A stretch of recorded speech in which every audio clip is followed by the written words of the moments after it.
The Secret Misses. Chapter 1201. What did you say? Emma's expression changed to a dubious one. If it was not Sophia's arrangement, could he really be Luna's man? This was impossible. Otherwise, who was this random guy? Somewhere nearby, when Jason saw Liam's item being snatched away, he felt refreshed. He glanced over and laughed. He really thought Imperial is ruled by the Johnson family. However rich you are, there's someone richer. Imperial has the most number of discreet wealthy men around. Stop thinking that you're the richest person around. You. Emma stopped arguing with him. She then gave Liam an imploring look. Liam. She had already expected to get the crown and even already released news that she would surely make it hers. Everyone also knew that Liam would give this crown to her during their wedding, yet it was now snatched away right before their eyes. How embarrassing. Of course, she hoped that Liam would not give up and would snatch it back. Liam did not want to back off as well, but after he saw Emma's expression, he looked worse for wear. It was $100 million, nearly double his offer. He definitely could not continue because he could not gather that amount of money anyway. Emma understood as well. She leaned closer to Liam and whispered, "Maybe I can chip in a little as well?" Liam frowned. "I would never take your money. Moreover, for the auction this time, they will sign the contract immediately after the deal is validated." What did that mean?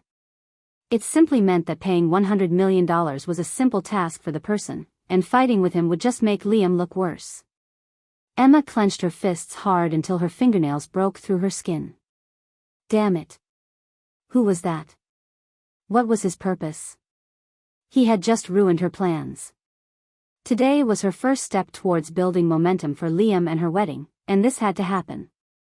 On the stage, the auctioneer continued as no one replied. Is no one going to offer higher? Okay, then, $100 million, once. $100 million, twice. $100 million, thrice. Thud. After the hammer slammed down, the deal was complete. Liam was quiet the whole time. He had nothing to say about that price. Another person who looked just as terrible as him was Sun Jianpeng. Congratulations to Mr. 8 for getting this crown. Now, let's invite him to the stage to retrieve his item.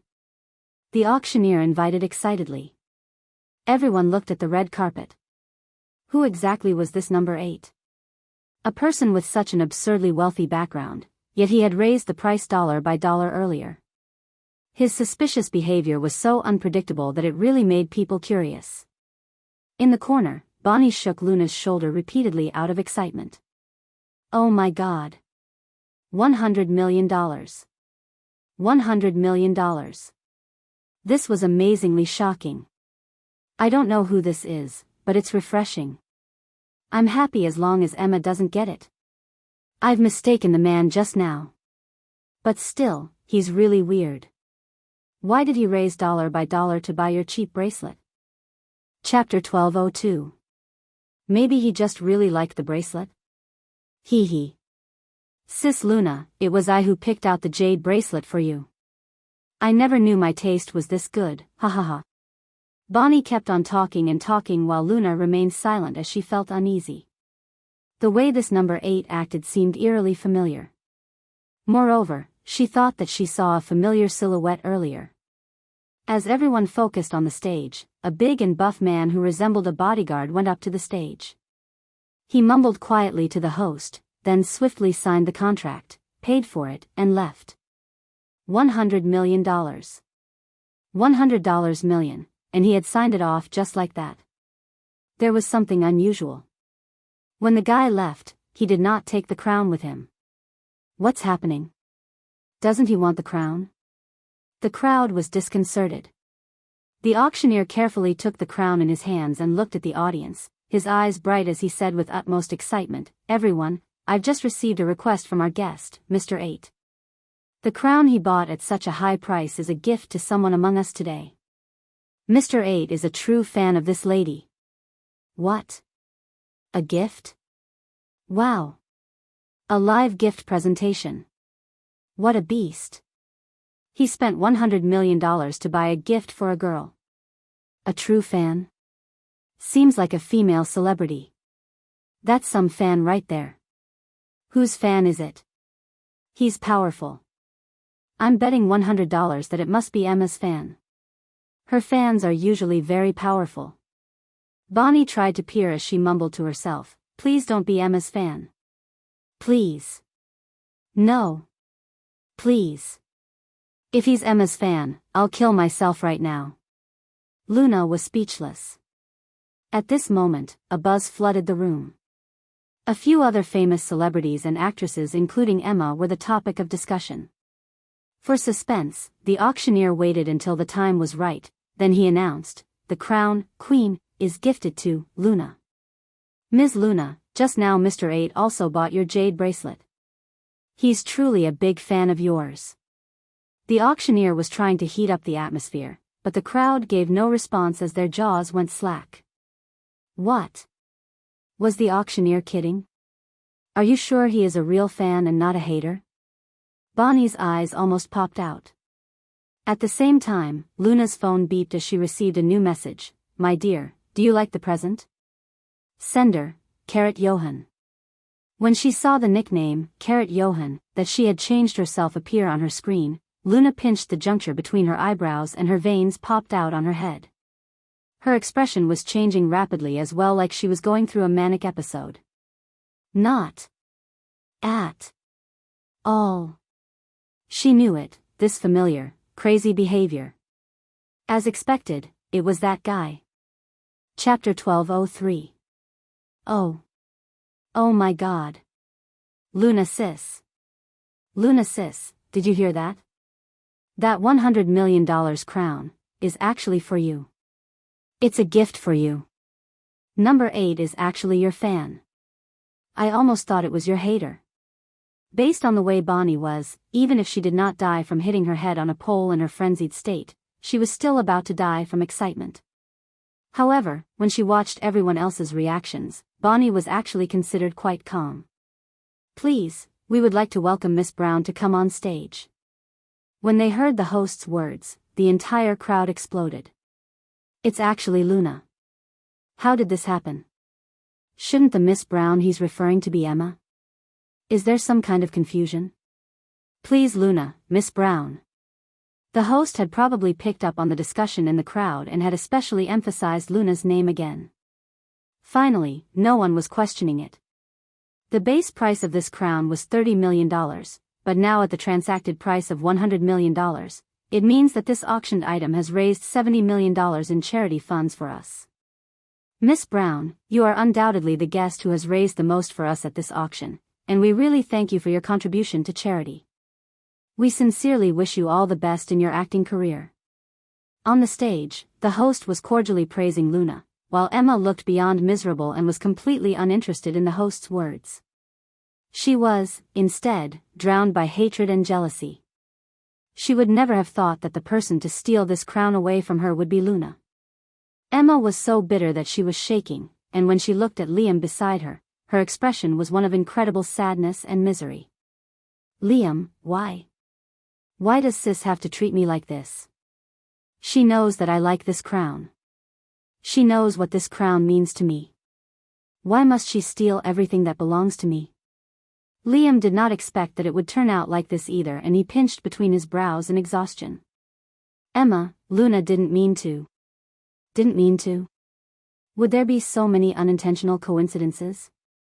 For the last celebration banquet when you proposed to me, she already used all sorts of ways to steal my limelight, and now it's like this. She just can't afford to see me live well. I've been patient with her, yet she has humiliated me again and again.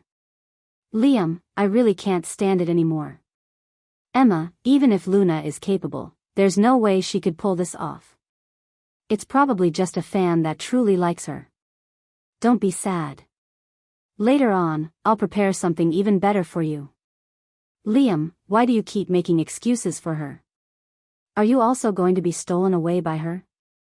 Are you starting to regret getting together with me? Don't talk nonsense." Inside a black-colored car, a silver-haired and pretty flirtatious-looking man just got in. Rachel excitedly rubbed her hands together to ask, "How did it go?" "My trick isn't bad, is it? A hero saving a damsel is a trick that works every time." Little junior sister was extra touched, wasn't she? Once she said that, the man's cold eyes shot her a look. Rachel felt goosebumps rise and she weakly coughed to ask, What's wrong?" The man casually slid his black-colored phone across the seat. Rachel quickly caught it and then looked at the phone, and she saw the conversation. "My dear, do you like the present?" "Not at all." Rachel was dumbfounded. This is illogical. Chapter 1204. How could this be? Little junior sister isn't such an unreasonable person. Rachel repeatedly read the text messages and was further stupefied. The man squinted his eyes and his lazy voice revealed traces of danger. "Are you trying to say that I'm unreasonable?" Rachel coughed lightly and quickly waved to deny. No. I wouldn't. But this result is actually way too different than what I expected. Boss, did you really do as I told you to? Logically, little junior sister hates that trash and bitch duo the most in China. You've helped her savagely slap them on the face in public. Even if little junior sister doesn't appreciate the kindness, she shouldn't be scolding you either. Rachel thought it was weird, then she looked to Trevor, who was beside the silver-haired man and asked, "First senior brother, how was the situation like? Could you tell me?" "It's best to be more specific." Trevor's glasses reflected the light from his laptop. When he heard her, he just typed a few words on the laptop and passed it to her. Rachel quickly leaned closer to the laptop and saw the screen playing the live stream of the charity banquet. The live stream was recorded by the organizers and there was a high amount of traffic. It was currently in the top spot of live streams, making it clear that some shocking thing must have happened at the charity banquet. Rachel was a busybody and excitedly clicked on it to watch. Sadly, the more she watched, the worse her expression became. All the way till the end, her face cringed as it was a spectacle too horrible to even endure. With a resounding bam, Rachel slammed the laptop shut as she looked at the two men with quivering hands and was green in the face. You too." Moments later, the irate Rachel, who was about to explode, finally forced herself to find the strength to speak. "My dearest boss. Please allow my humble self to ask you sincerely, why did you increase your bid $1 at a time before that? How does your brain even work?" "I was happy to." "Is there a problem?" The silver-haired man shot her a look from the side. Rachel clasped her chest dramatically and almost spit blood out. She could not communicate properly with this person, so she then turned to Trevor and raved bitterly, "First senior brother. You know the boss's EQ. Why did you just watch and not stop him?" Trevor opened his laptop and started to work on his complicated financial forms again. He did not even look up to say, "Why should I stop him?" Rachel was speechless. Lord! Someone, please save her. She was about to die from infuriation by this bunch of scoundrels with negative EQ. She really should not have had any high hopes of them. Rachel looked like she was struggling to breathe as she said weakly, "Boss, since you've hired me to be your advisor." "No, wait, your love advisor, then you should strictly follow the way I taught you to and not add any tricks for yourself. What's the difference between your earlier actions compared to a hater? Little junior sister probably thought you were hired by Emma to mess around. It's too troublesome." The silver-haired man started to look irritated. Rachel was afraid of angering this guy, so she quickly softened her tone. "Hey, my dear boss, if you want to keep a hold on little junior sister's heart, then it's inevitable for things to be a little troublesome. Actually, money was the ultimate blame for this guy's low EQ because to him, only one trick was needed to treat women: throw money, and throw more money. Besides, he was uninterested in man-woman matters. His brain worked in weird ways too, so naturally, he would never want to study such tricky matters of the heart. Chapter 1205. She was initially hoping that first senior brother could advise the boss by having him stay beside him, yet the two were like Tweedledee and Tweedledum. Unreliable. The only people she was close to and had a normal functioning brain in the organization was little junior sister and second senior brother, but now that they were both gone, they had left her lonely, and every day she got infuriated. If not for the fact that she was seriously lonely, she would not have compromised to help that guy go after little junior sister. If he could really get little junior sister back, then that would definitely be a huge delight. Sadly, now that she had tried this once, she would much rather move to the countryside to farm than teach this guy to court women anymore. $100 million had floated away just like that. In the CEO's office in the Goldberg Corporation. Second Master. Second Master, you're here. Hi, Second Master. Where's my brother? The CEO is in his office. Cleo did not have time to attend to the others. He flew like a tornado past the employees and ran straight to the CEO's office. He pushed open the door, and then, bam! Cleo's hands were gripping his brother's work desk in desperation. My God, my God, my God. Bro. Why are you still in the office? Don't work anymore. Theo looked up from his mountain of documents and massaged his temples. Did something happen? Of course, something happened. Something huge has happened. There's some guy who's trying to pick up your wife. Cleo was beyond fury. The expression he wore was even angrier than having his own wife stolen, even though he did not have one. Theo paid attention now, and he cast a questioning look at his brother. Cleo quickly moved closer and used Theo's computer to search. He opened up a live stream and exclaimed, Bro. Look, 100 million, 100 million. Yeah, a true fan sounds nice and all, but they're obviously coveting after your wife. Although, I don't know why this guy started by intentionally making fun of Luna. Could it be to leave a stronger impression on her? It must be. This is so cunning. Bro, you must not lose. Look, I've already helped you choose the present. Every one of them can definitely surpass that crown. Cleo prattled on and had even started clicking on his iPad to show Theo the presents he found. There was a crown, a ring, and even a sports car. There was variety, and everything one could think of was listed. It looked like he was confident of winning this round. For a couple of seconds, Theo's eyes fell on the corner where the raised number 8 card was. One could not read his expression. Bro, did you hear what I say? The enemy has come in full force. We cannot be weak. Look at all these presents and tell me which one is suitable. I'll get them for you immediately. Cleo said impatiently. No need, responded Theo. How can there be no need? It's too much of a need, I tell you. Even though you and Luna are doing good now, there's still a need to protect this relationship. Things like gifts are still very important. Cleo said with a serious expression, then he frowned and mumbled, also, this number 8 might be a little prank. Even I couldn't find out who he is and where he's from. How could I not know someone in Imperial with such wealth?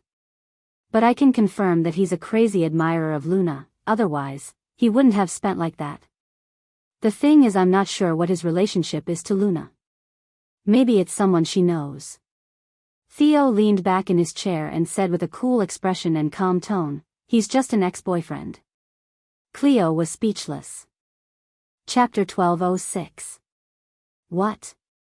Cleo's eyes flew wide open. Ex-boyfriend? This guy is Luna's ex-boyfriend? How do you know? Theo did not say anything and just returned to his documents. For him to use $100 million this easily and to display that erratic behavior. He did not even need to investigate to know who it was. Luna had once said that that man had only been in a relationship with her for a day. Even if Luna once liked him or was even in love with him, it was all in the past. Cleo was impressed at how calm his brother was.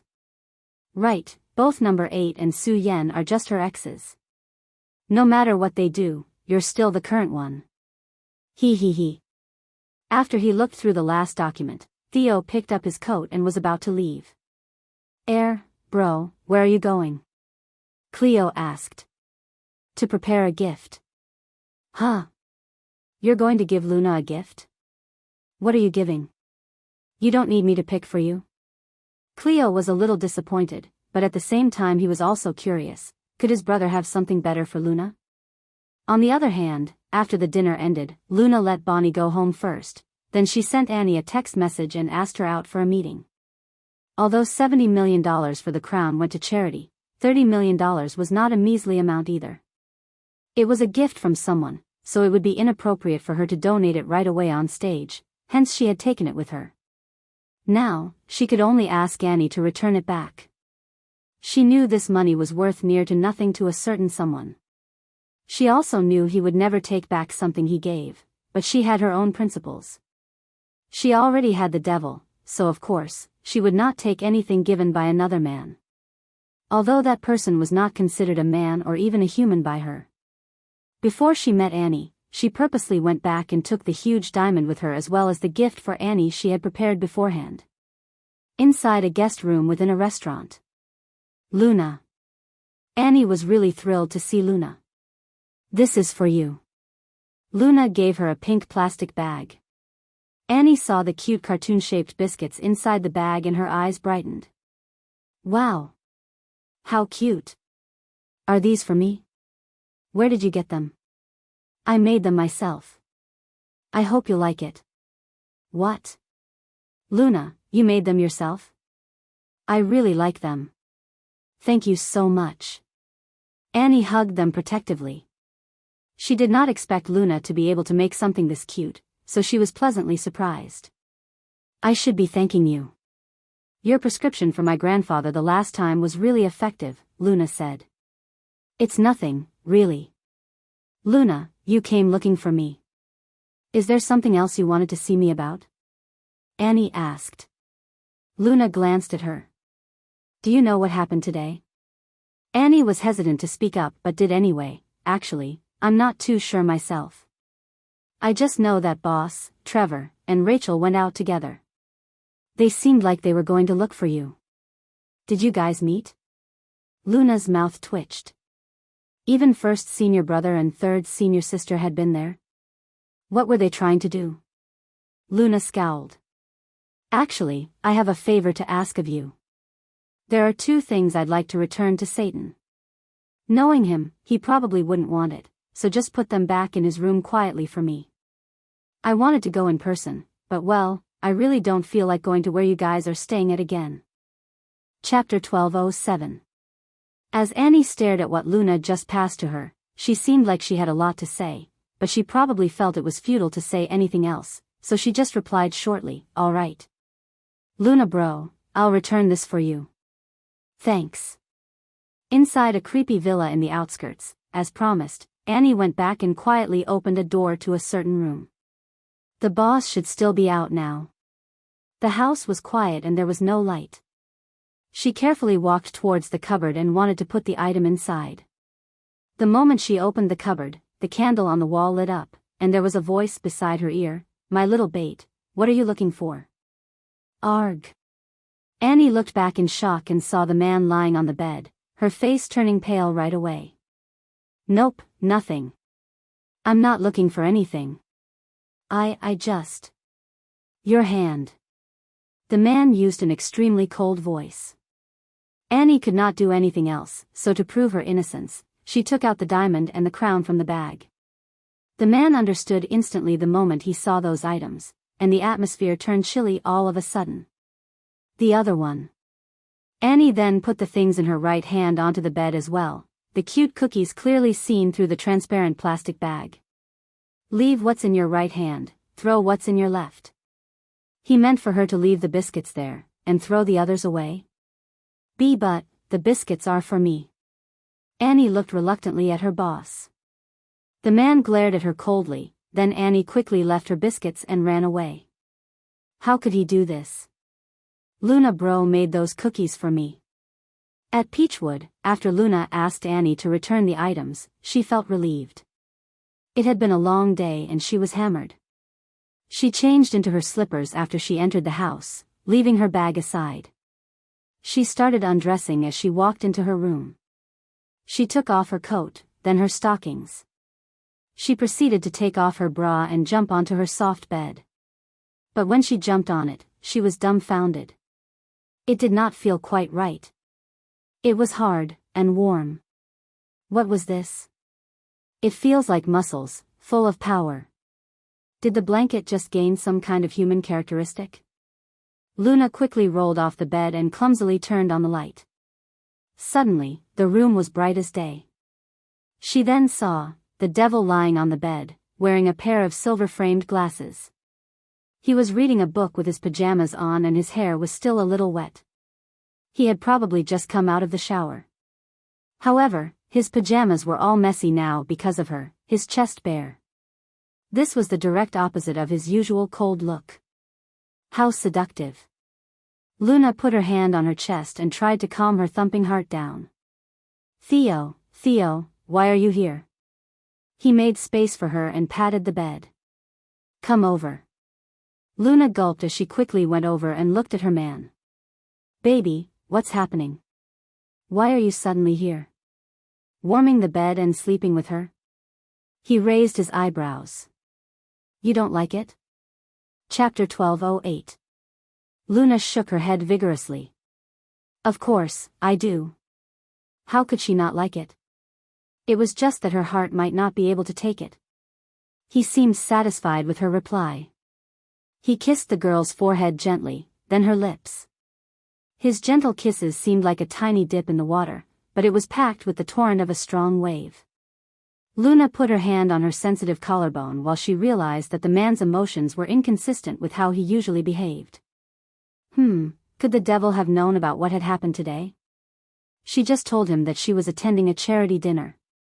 Furthermore, Theo was too busy to know everything about her.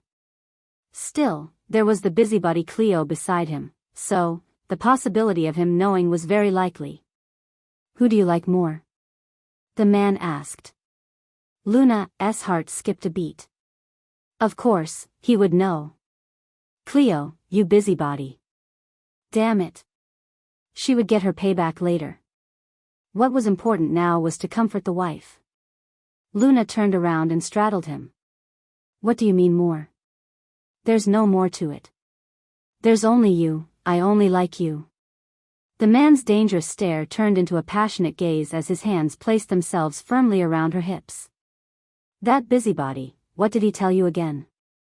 I've already asked someone to return the gift back to the so-called fan. The bracelet doesn't really mean anything to me as well. Bonnie just bought it for me. I'm someone with a family and I will only accept things from my sweetheart.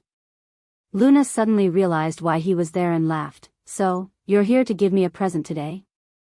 If I knew this would happen, I should have found a few more fans to make you more jealous. Are you sure you can take it? The man asked her suggestively. Luna's heart skipped a beat again. I'm just saying. When's your movie screening? The man asked her. Luna was a little dumbfounded. In her mind, the question sounded like, when are you going to marry me? After a while, Luna returned to her senses and she replied, I just spoke to Director Chen on the phone yesterday. He said it'll be released next week. Let's go watch together, alright? She was really sad when she did not get to watch The World with the Devil, but now that she had acted in this other movie with him, it was much more meaningful. Theo nodded. Oh, the movie that was snatched away by Isabella will be released tomorrow. The marketing these few days has been especially intense. Everyone is talking about how awesome the script is, how good the production is, the special effects, and how prestigious all the involved actors are. I'm going to have a look tomorrow. I want to see how good it is. But for me to contribute to her movie, it makes me feel frustrated. Luna mumbled. Theo took his laptop and after some clicking around, a movie started playing. It was Isabella's I Only Like You. Luna was surprised. Wow. Boss, you're awesome. You even got the original cut. And it looks super HD. Chapter 12:09. The movie had not even been released yet, but Theo had already gotten a copy of it. Clearly, he had done it all for her. Luna was moved as she sighed, such a lovely person beside me, yet here we are, watching Isabella's movie. This is too much of a waste. Then, what would you like to watch? Luna suddenly thought of something and smiled sneakily as she stroked her chin. We should watch some romantic action movie or something like that. Wouldn't that be better for the mood? The man looked down at her and said, Do you really think that with you by my side, I'd still need to watch such movies? Luna was speechless. Devil, your pickup lines are increasing in depth. She realized that every time she teased him now, the favor would be returned. She coughed, Let's just watch the movie. After close to 2 hours into the movie, Luna had finished it without fast-forwarding any parts. To be honest, Luna thought that it was not as bad as she had imagined. Even though this movie Isabella had acted in did not have a script as epic as Chen Mian's, the storyline was still quite strong and it had quite an original theme too. Otherwise, Luna would not have taken interest in it back then. After all, with the script and all that money thrown in, the effects were commendable. Apart from noticing the obvious traces of the stunt doubles and Isabella's slightly awkward acting through her professional lens, there was not too much damage done. Supported by the huge amount of money used for promoting the movie, and with all the big shots involved in it, they would definitely profit at the box office. Then again, that was inferred based on the perspective of the mass audience. Of course, if she were to honestly speak her personal perspective and standards, this was trash. The actors' acting was not mindful throughout, even the experienced actors were obviously not in the zone. They were practically fooling around, and it made her mad to see their quality of acting. However, movies were shot like that nowadays. Even if there was poor quality, it would still rack up ticket sales based on marketing and the celebrity effect. This also created the phenomenon whereby directors and investors cared more about the popularity of actors rather than their talent. Boss, what do you think about Isabella's movie? Luna asked Theo's opinion, cocking her head sideways. However, when she heard no reply, she looked up and met his eyes. Had he been not watching the movie all this while and been staring at her instead? Okay, the devil's reaction seemed to have summed up his views about this movie. It was not interesting at all to him. Big boss, when Jasper called me yesterday, he even asked if you and I have been. By you, I mean Arthur. He asked me if I've been in contact with you. It sounded like he wanted to introduce an agent to you. Luna muttered. I'll arrange it later on, said Theo. When Luna heard his reply, her eyes instantly lit up. You want to get an agent? Does this mean that you won't disappear right after finishing this movie and that I'll still have a chance to act with you in the future? Theo looked at her glassy-eyed. Didn't you want to do business in bed? Your wish is my command. Damn it. The devil's taunting is so dirty. Luna threw herself on him and wailed, My God. Previously, when I told Adam that I wanted to keep you as a mistress, he mocked me by saying that I would need to wait for my next life. Who would have thought that I'd get this chance in this lifetime? My darling, I love you so much. Chapter 12:10. At night, in a private room in one of Imperial's fancy hotels. The room was all brouhaha and everyone exchanged toasts with each other. It was very lively. The director of I Only Like You, Zheng Kangda, the producer, Wu Kai, the main actors like Isabella, and the other creative staff were all present. At the main seat was a shrewd-looking middle-aged man dressed in a Giorgio Armani tuxedo. He was the manager of the People's Cinema, Cui Zhihao. Among the cinema box office ranking in Imperial, the People's Cinema came in first place by raking in $3.8 billion. When it came to a movie, the cinema manager was said to have the ultimate control of its number of shows on the premiere day. To have settled Cui Zhihao was the equivalent of having guaranteed the success of half the box office. In the industry, in order to get more screenings, accompanying them for meals and drinks were basic obligations. Blatant bribes like rebates and extra red packets were also a norm in the industry, and Imperial's #1 cinema was no exception. At the dinner table, director Zheng Kangda eagerly offered a toast to Cui Zhihao. Come on, Manager Cui, I will drink to you once more. We're counting on you to look after our movie. Zheng Kangda said as he hinted at Isabella before she quickly walked over to serve Cui Zhihao herself, while keeping her chest indistinctively close in contact with Cui Jihao's arm. Another actress was not ready to be outdone by Isabella, so she flattered Cui Jihao. I've always heard that movies which manager Cui takes interest in will definitely be a hit. Zheng Kangde quickly echoed, Manager Cui is our industry trendsetter. Cui Jihao was smiling from ear to ear with Isabella on his left, and a beautiful second female lead on his right as he chuckled, No, Director Zheng, your theme is fresh and it will attract all the younger audience. It's the driving factor in the current box office sales. Don't even mention the famous actors involved. With such strong marketing, you don't even need to tell me what to do. I will definitely prioritize it. Manager Cui, you lavish us with too much praise. Whatever movies the audience watches are all decided by you. As great as our movie could be, we won't be able to escape your support. When Zheng Kangde saw that the atmosphere was about right, he closed in and showed Cui Jihao 5 fingers. As long as you support us fully, Manager Cui, I can make the decision on our end and give you this number. When Cui Jihao saw the number Zheng Kangde's fingers revealed, his eyes instantly shone. This meant that he wanted to give him a 50% commission on the ticket sales. Usually, if a movie distributor wanted to collaborate with a cinema, the cinema would suitably increase the number of screenings, but the prerequisite was to get some sort of commission from the sales, which was also the so-called red packet. These gray profits would mostly fall into the hands of the cinema manager. Within the industry, the usual commission rate was 30%, so Zheng Kangde was being rather generous. Based on Zheng Kangde's investment, the big shots, and the promotion of this movie, at least $300 million at the box office was guaranteed. Based on the 50% commission, he could get more than $10 million. When he thought of this, Cui Jihao instantly grinned. Don't worry, Director Zheng, I can provide you with this number for the frequency of the movie screenings. Cui Jihao then splayed out his 5 fingers at Zheng Kangde. That was half of the total screenings. Zheng Kangde instantly looked satisfied and gratified. Manager Cui, you're frank indeed. In the current market, if the movie could occupy over 30% of the screenings, it would mean that there would be 50,000 shows in a day, definitely the standard for a blockbuster movie. The Hollywood blockbuster that exploded in popularity recently also only took up 50% of the allotted screenings. Chapter 12:11. Cui Jihao suddenly thought of something and revealed a questioning look. Wait, Director Zheng, there's something I don't quite understand. Wasn't the initial release date decided to be next month? Why did you suddenly move it forward to this month? I'm not sure if you've heard that Jasper has released a new movie recently? Zheng Kangde asked meaningfully.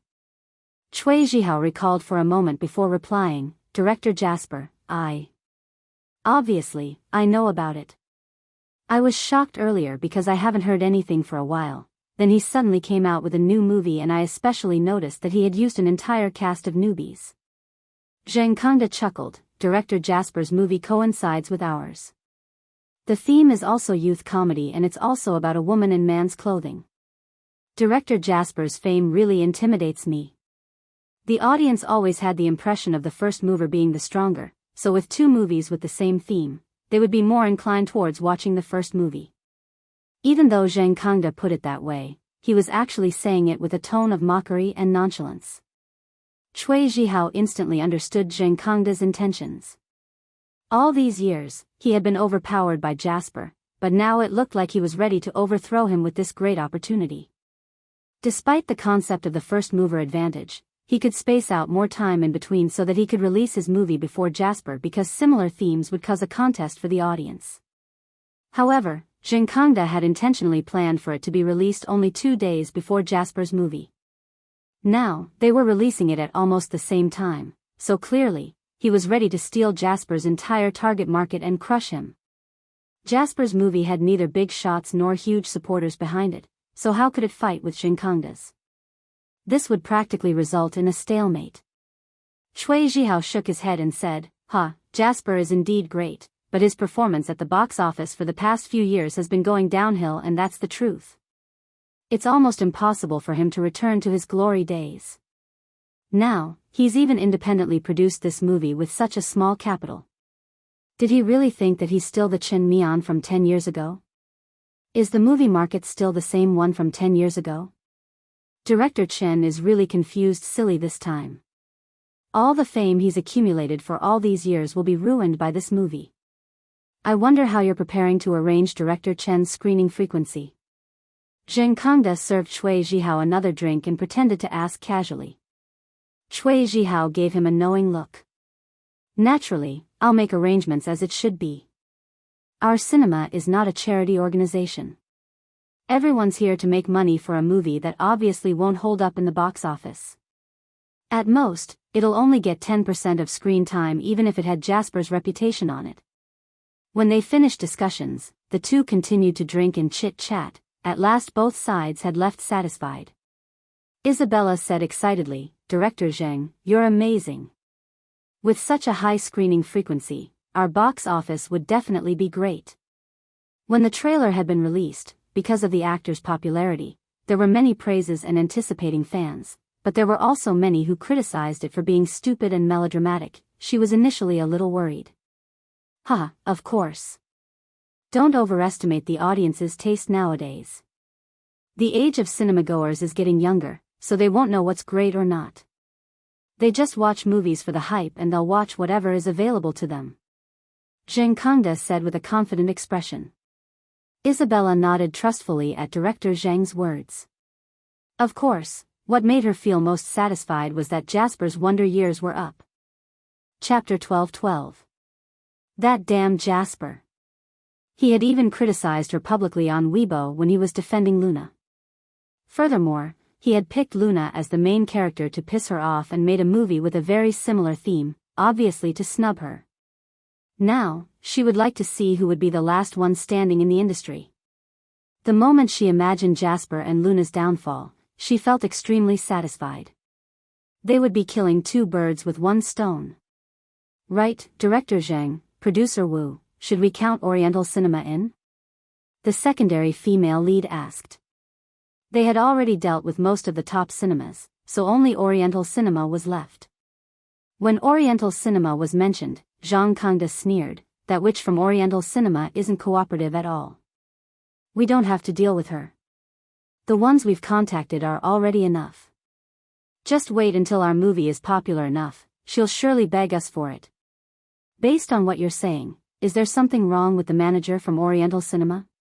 Wasn't she known as China's first row? The secondary female lead looked confused. The producer laughed, this Lisa. While she's great at running business, she's not a people person and very inflexible. She never takes any incentives from anyone, thinking that she's better than everyone else, and she's actually breaking the unsaid rules within the industry. No one likes to deal with her. I see, this woman is really daring, huh? The next day, I Only Like You was officially released. Luna had watched the movie beforehand and already had an idea of the quality of the movie, so she focused on the screenings and online ranking. She also browsed through the online movie review sites. After the first day, Luna realized that the movie's screening frequency was shockingly high. It was comparable with the few popular Hollywood blockbusters from before. The ratings from professional review sites were not low as well. It scored 7.6 out of 10, pretty good for a local movie. Even the comments from the netizens were mostly positive as well. Although there were some of them that criticized its cliché plot, it was soon flooded with praises from various experienced movie reviewers.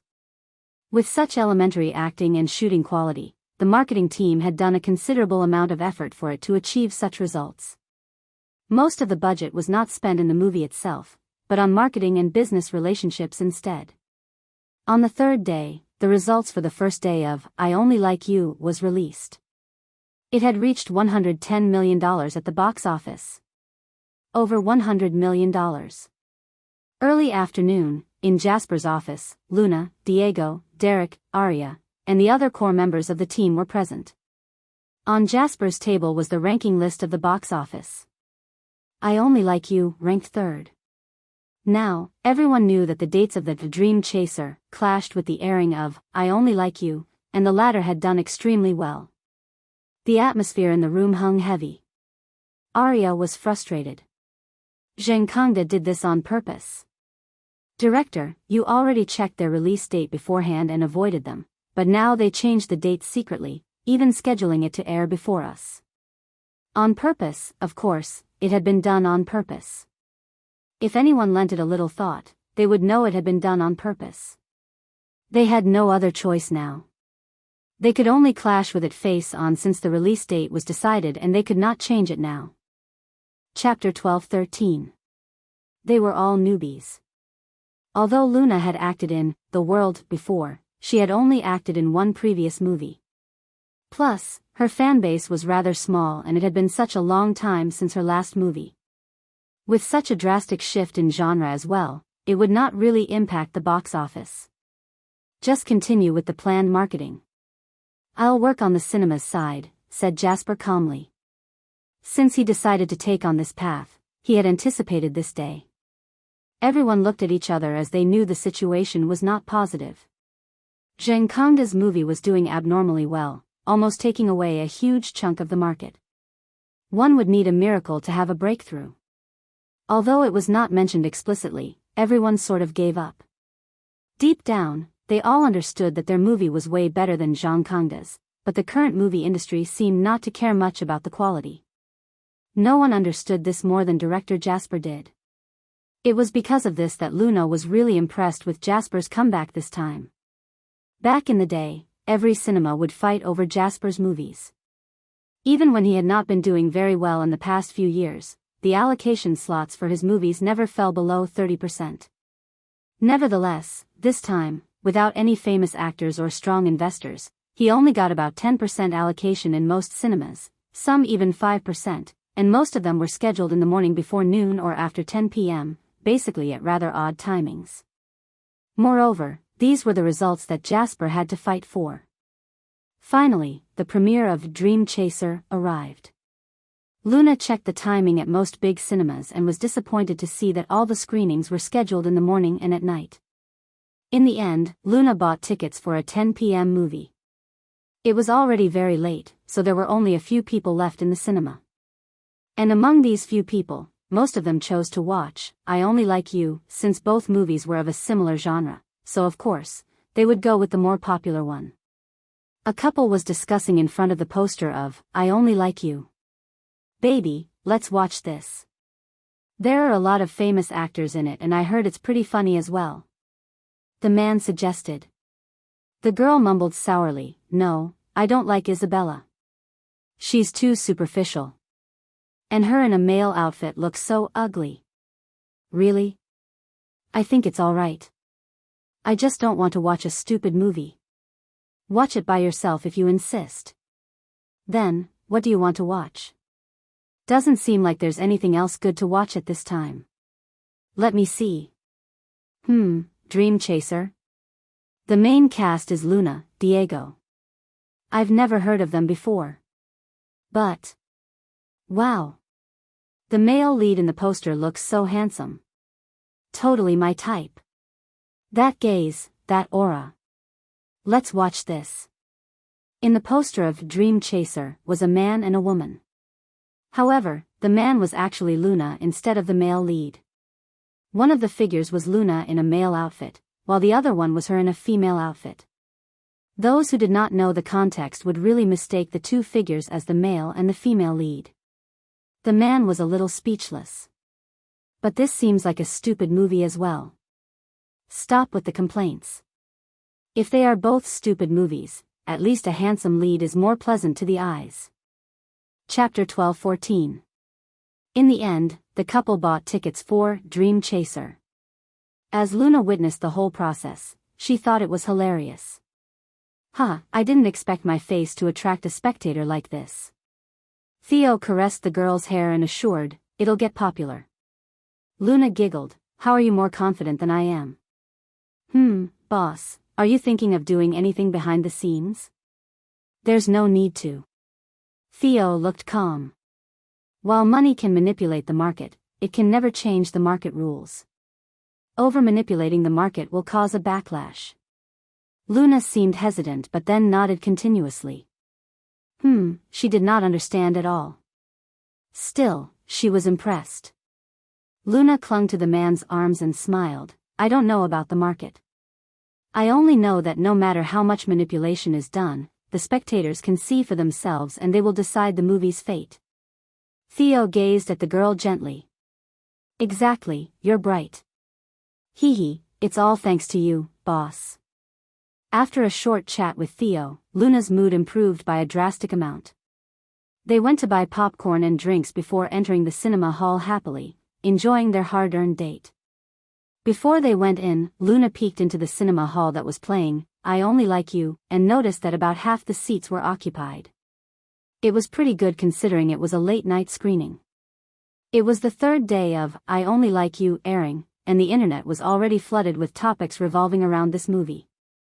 Whether good or bad, it was really popular. Luna actually followed its news closely.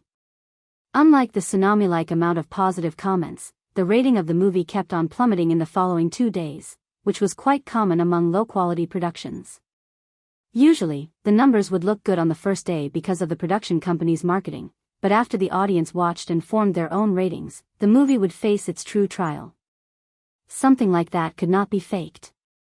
If you wanted to create fake ratings, it would be gravely criticized by the audience. An hour ago, Luna had checked the rating for the movie again. In just 2 days, it had dropped from 7.6 to 6.5, and many netizens had started criticizing it as well. Nevertheless, the production company and cinema did not seem to mind at all. In recent years, everyone had become accustomed to criticisms.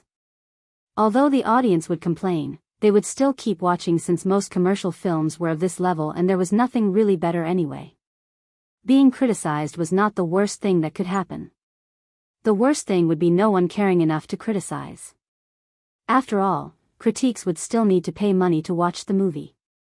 Luna and Theo sat in the last row, so they could see the whole cinema from there.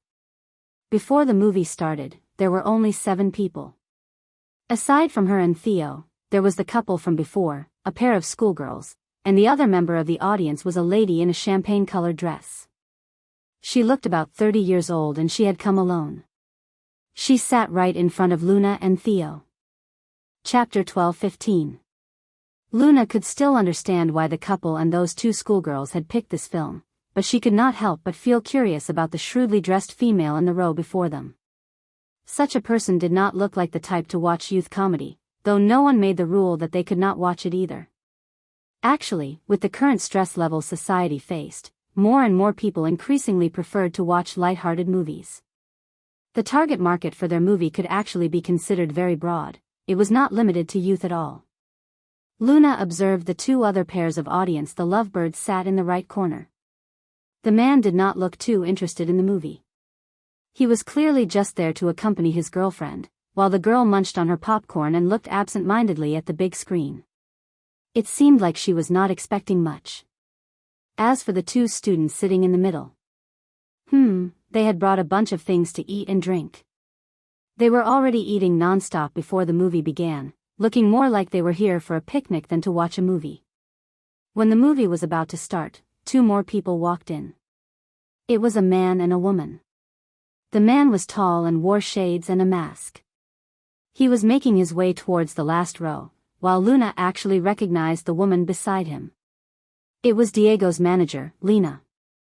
Before this, Diego had wanted to get Luna to join fashion media and even gave her Lena's name card, but the devil had thrown it away. There was no question that the man beside Lena must be Diego. Oh dear, who would have thought that I would bump into Diego when watching his own movie premiere? Crap. I cannot let him see that I'm with Theo. Thankfully, Luna and Theo's seat was located right at the side, so the duo did not even notice them and simply found a place to sit down in the last row. Luna leaned in to whisper into Theo's ear, "Theo, the 2 that walked in earlier. They look like Diego and his manager." Theo grunted and nodded to say that he had seen them too. Luna covered her forehead in anxiety. Jesus. There are only 9 people in the audience and almost half of it is our own people. This really sucked. She did not know what to say anymore. Finally, the reel of advertisements ended and the movie began to play. The first scene of the movie was the first time Luna had acted with Diego when she first displayed her power unto him. Because this was the opening scene, it was very important and required the aura of both the actors to be on par, so they had shot it for an entire day. At that time, Diego had been pranked thoroughly by her. At last, he had been annoyed with her about this until he saw her in a female outfit and had realized that she was actually a girl.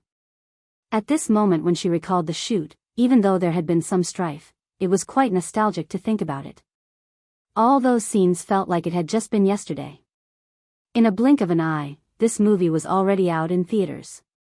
The couple in front watched the screen absent-mindedly while the two students ate nonstop like two little squirrels, and the shrewd-looking lady hugged her arms and stayed unmoving. With the sound of orchestra music, the screen faded into the scene of a dinner banquet. At the end of the spiraling staircase stood two men. One was dressed in black and the other in white, one in front and one at the back, one noble-looking while one looked relaxed, and both were slowly making their way down. Halfway down, the man in front turned around and said something to the other young man. The scene closed in on the young man raising his brows ever so slightly, before smiling indistinctively at the other guy. In that instance, bam! Akin to bedazzling fireworks, the audience's minds exploded with numbness at this scene. Chapter 12:16. What was that feeling the audience experienced? It was breathtaking and caused a throbbing that surpassed gender, age, and all else. The big screen tested actors the most because any flaw would be magnified many times, yet the young man in the movie seemed to have been born for the silver screen. Everything was flawless. Not only had Diego been stunned. Even if the other person in the movie was himself. Even if he had done many bad takes for this scene back then, and that he knew this scene's every detail like the back of his hand. Still, when he watched it as a member of the audience, he was still completely and thoroughly attracted by the young man on the silver screen. Aya, he's so handsome. Even more gorgeous than the poster. I told you I made the right choice. The girl cried out in wonderment from the front. Shortly after that, the girl muttered suspiciously, but this guy in the black tuxedo is not bad, huh? Could he be the second male lead?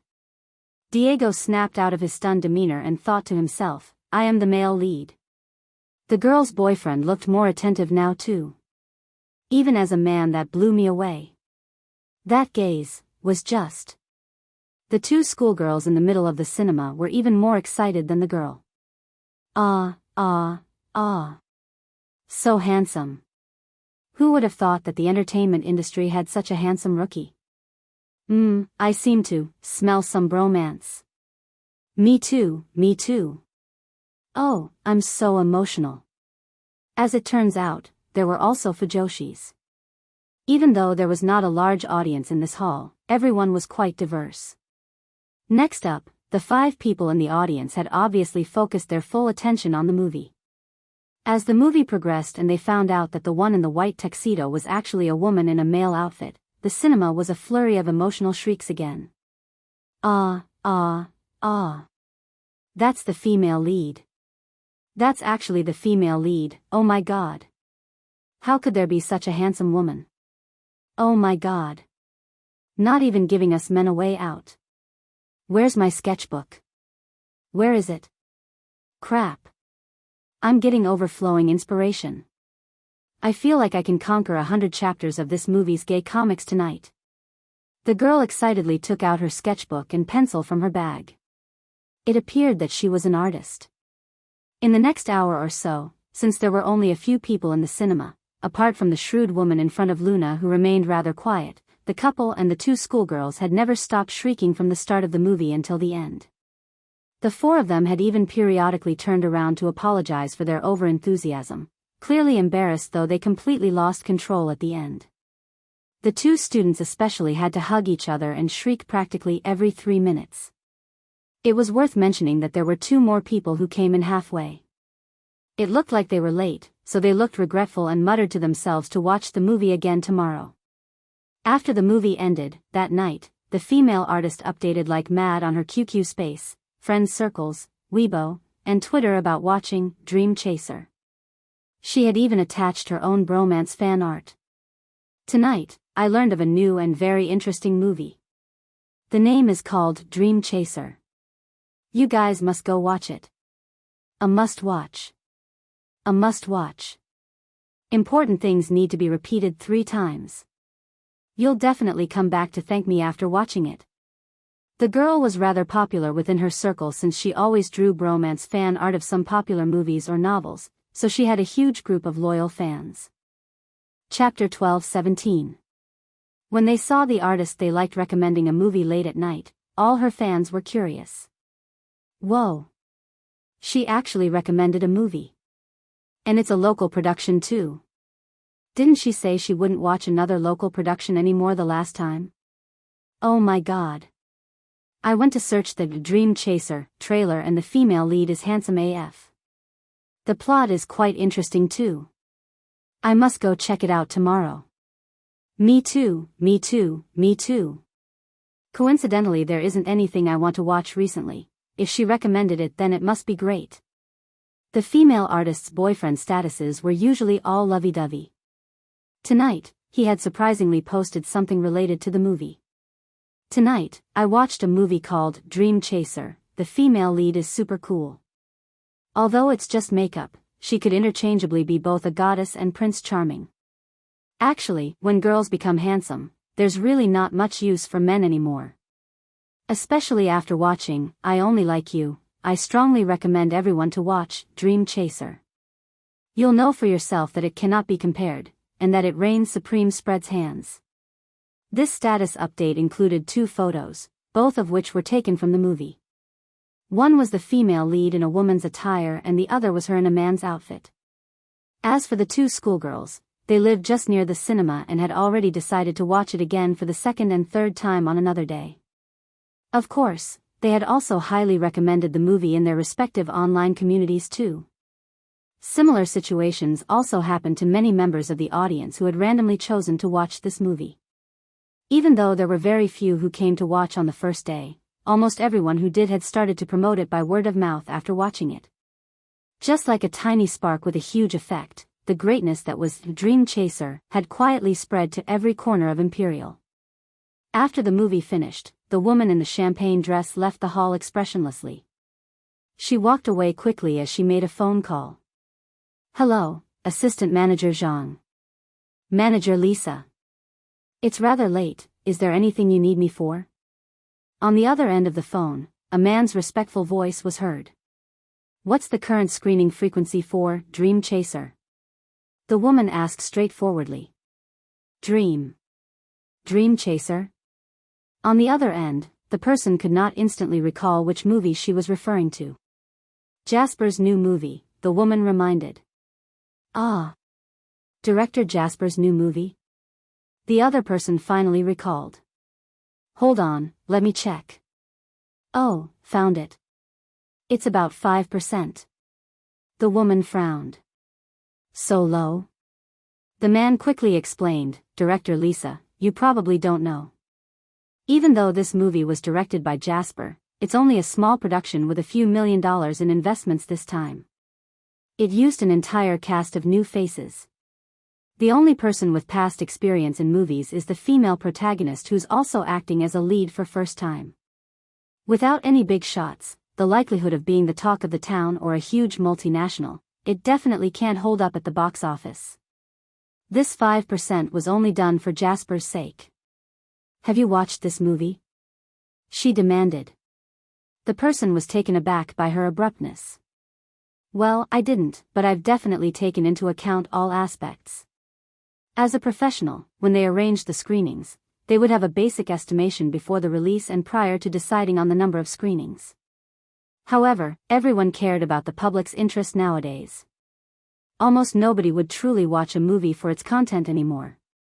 When the woman heard that, she just instructed, make the screening frequency for this movie 60% tomorrow. Chapter 12:18. What? How much? The voice over the phone stammered in disbelief. CEO Lisa, did you make a mistake? Or were you meaning I Only Like You by director Zheng Kangda? Did you confuse the 2 movies? The woman's voice was calm. There's no mistake. It's Jasper's Dream Chaser. But, that's impossible. I Only Like You currently takes up half of our movie slots. How can we give Dream Chaser 60%? Reduce the slots for I only like you. Do you still need me to teach you such a simple solution? I want to see the new allocation schedule tomorrow morning. The woman ended her sentence strongly and ended the phone call as well. On the way back home, Luna sat shotgun. She looked at Theo and said, although there were very little people, their reactions are awesome. There are exciting moments every few minutes in the movie. It'll definitely be popular if it gets more attention. Only the lady in front of us was pretty calm. She didn't really react. Maybe, she doesn't like movies like this. Theo replied her without glancing at her, whether she likes it or not. You'll know by checking the movie slots for The Dream Chaser at Oriental Cinema tomorrow. Luna was dumbfounded. Huh? Oriental Cinema? What do you mean? That lady is the CEO of Oriental Cinema, Lisa. Luna gasped in surprise. Wow. The CEO of Oriental Cinema? Why didn't you tell me when we were inside? Well, I didn't see her face when we were inside. Ugh, okay. Luna felt a little nervous when she found out who the mysterious woman was. I wonder if she liked it. It'd be bad if she didn't.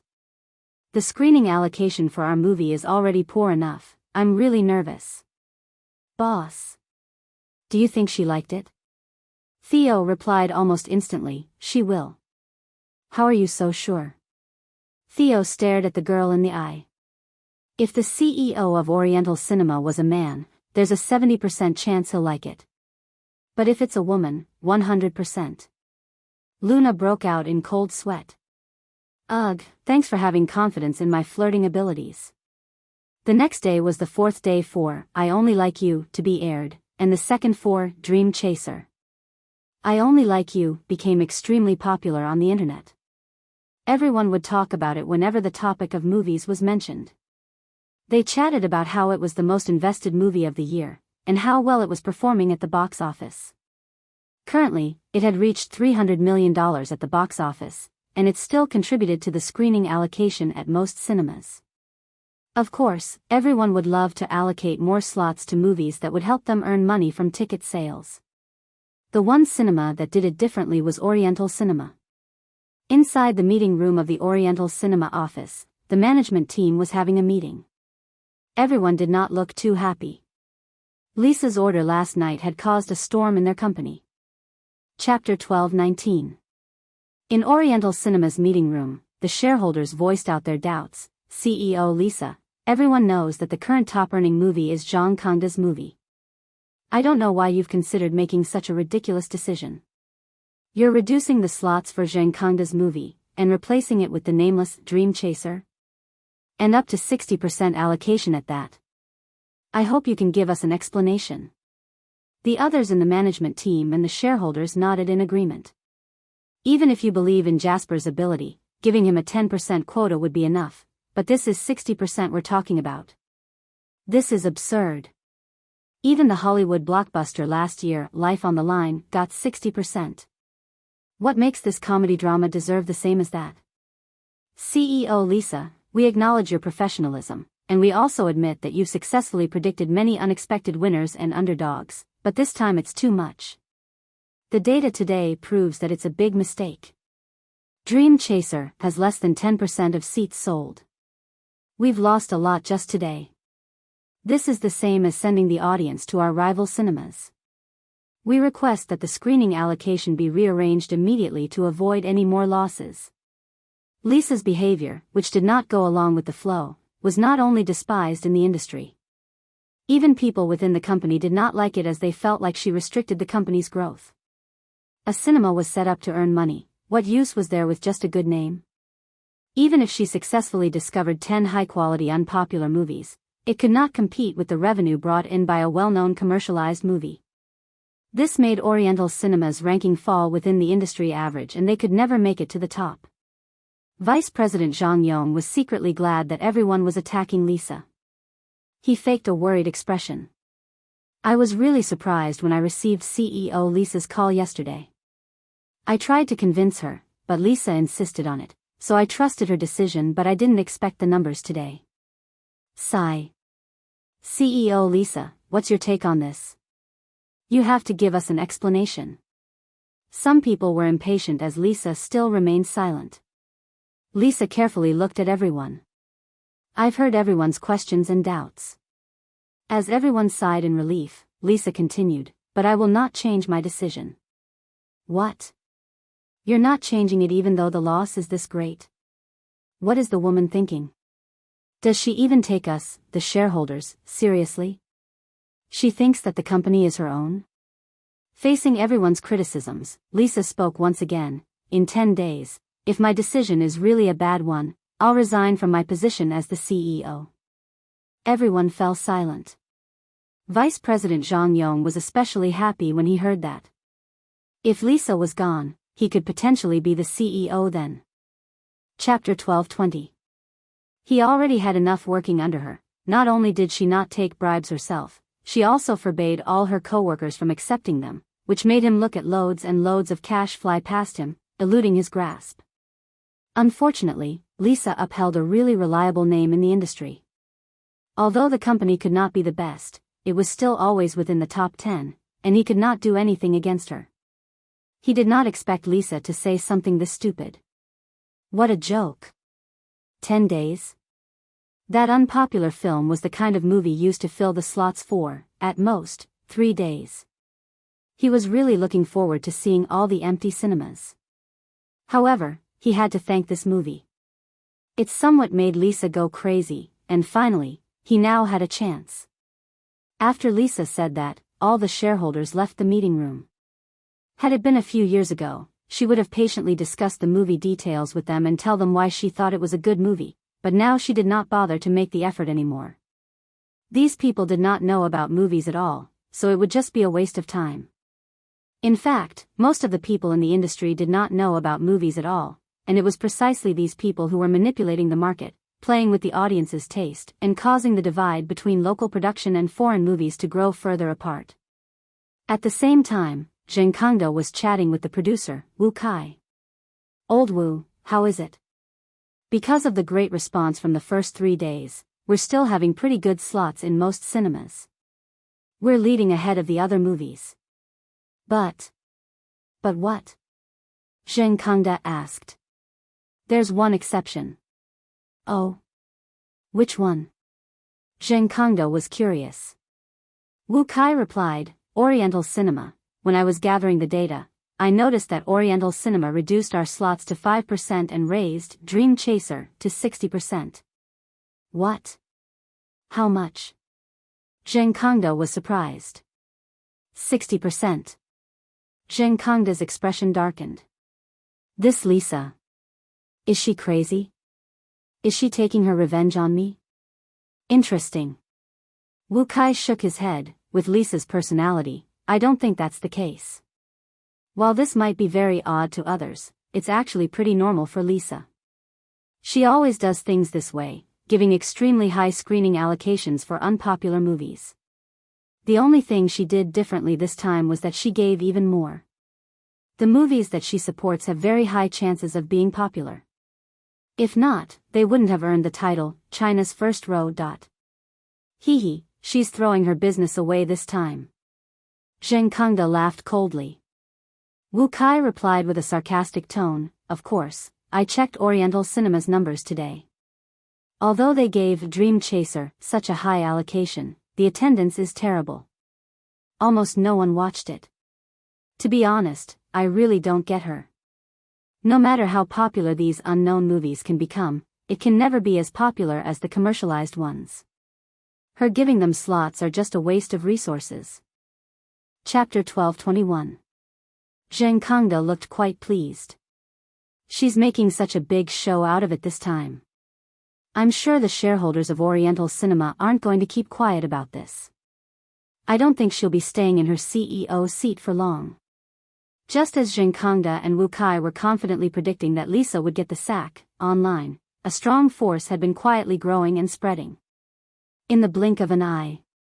It was already Dream Chaser's third day in theaters. The ticket sales at Oriental Cinema remained low, yet it was not as bad as Zhang Yong had predicted. In fact, it had increased significantly.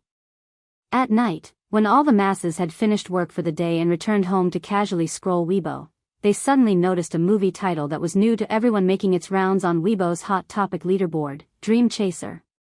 The leading Weibo post was posted by an artist. This Weibo artist had passionately recommended a movie called Dream Chaser, and even attached a personal gay fan art, depicting a classic slapstick comedy scene from the movie. The artist had 30,000 fans on her Weibo account. While it was actually not considered a massive number, because there was just too much love for the comic fan art, it had snowballed to gain huge traction, especially after a few very famous people had shared it as well, indicating that they had watched the movie and strongly recommended it. Even they drew their own fan art too. The top 10 posts on Weibo included 3 gay fan art of Dream Chaser by well-known artists. Talk about Dream Chaser had started spreading within the artist circle. Of course, it even spread to all the other circles. At 10 p.m., Dream Chaser's trailer on their official Weibo, which had been unfrequented, suddenly made it to the #1 hot topic by passionate netizens who indicated that they wanted to watch the movie in cinemas the next day. Oh my God. Why did I just find out about this movie? Just watching the trailer is making me feel the passion. I've been bent into a mosquito-repellent coil. Can someone light me up so that I can ascend to heaven? Want to know how it feels like to be bent by handsomeness? Go watch Dream Chaser to find out. I've already gone to the cinema to watch it thrice. The female lead is just too breathtaking. I've already been bent into a paperclip. I strongly recommend for all of you to watch it. I can't believe this movie was unknown. How outrageous. Well, of course, this movie is played out by a cast of rookies and they have such low-key marketing, so obviously, not many people noticed it, unlike a certain movie that's in theaters now too. They keep hyping things up, paying to appear in trending topics, and even privately paying for their own box office. Pushing away all of the good movies. To those who've been giving high praises to Liang Bichin's idiotic movie, go and watch Dream Chaser, please. You will hear the sound of pow, pow, pow. That's the sound of slaps in your face. Just like that, with an overwhelming force, Dream Chaser abruptly fell from the sky and exploded into every corner of social networking sites. Initially, the netizens who did not know about this movie at all thought it looked okay after watching the trailer. There were also some of them who thought it was a melodramatic comedy, and that the reviews were exaggerating. However, no matter what, due to the superb reviews online, the crowd's curiosity had been hooked, and most of them had expressed that they would definitely watch it the next day to understand once and for all. Chapter 12:22.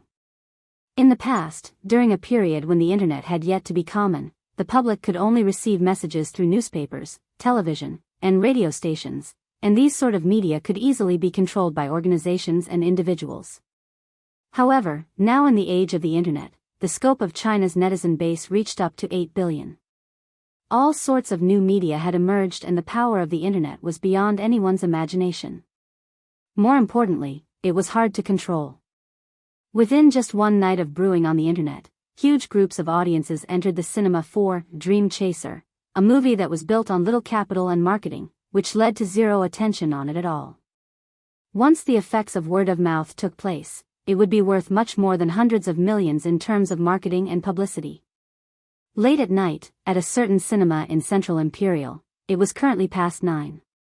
Usually, around this time, after the prime time movie had ended, the entire cinema would be quite empty without many customers. However, it was an abnormal night today. Despite being so late and despite neither being a holiday nor were there any special activities, the flow of customers into the cinema had increased instead. Inside the cinema, a group of young men and women were gathered together, discussing enthusiastically. There's usually not a shadow in sight at this hour. Why there's so many people tonight for the late night show? I thought it would be just us two. A girl had said to her partner. Her partner was also a young girl. She looked around and said, there are probably a lot of people who are here to watch Dream Chaser like us. Earlier, I heard a lot of people discussing it. The trailer does look quite good. I hope the actual movie won't be disappointing. It's just that there are too little showtimes for this movie. Apart from the one early in the morning, there's just this midnight show, so we had to rush over in the middle of the night. Exactly, it will already be past midnight when we finish. I still have to work tomorrow. I especially rushed over for the movie. If it's not good, then it's really not worth it. Not too far away, a middle-aged man clad in a tuxedo had walked to the cashier with his hands behind his back. Manager Zhou. Good evening, Manager Zhou. Because there were a lot of customers, the two cashiers were flustered as they tried coping with the crowd. When they saw the middle-aged man, they quickly made time to greet him. Manager Zhou just waved to indicate that they need not care about her and told them to continue with their work. The two cashiers only finished at 11 p.m. when the movie was about to start. At that moment, the manager walked up to ask with a delighted expression, "The customer flow tonight isn't bad, eh? Has the cinema been doing any promotions recently?" The two cashiers shook their heads, then one of them said, "Manager, there hasn't been any promotions recently." "Then, what's up?" asked Zhou Zhihe, as he lifted his chin in question.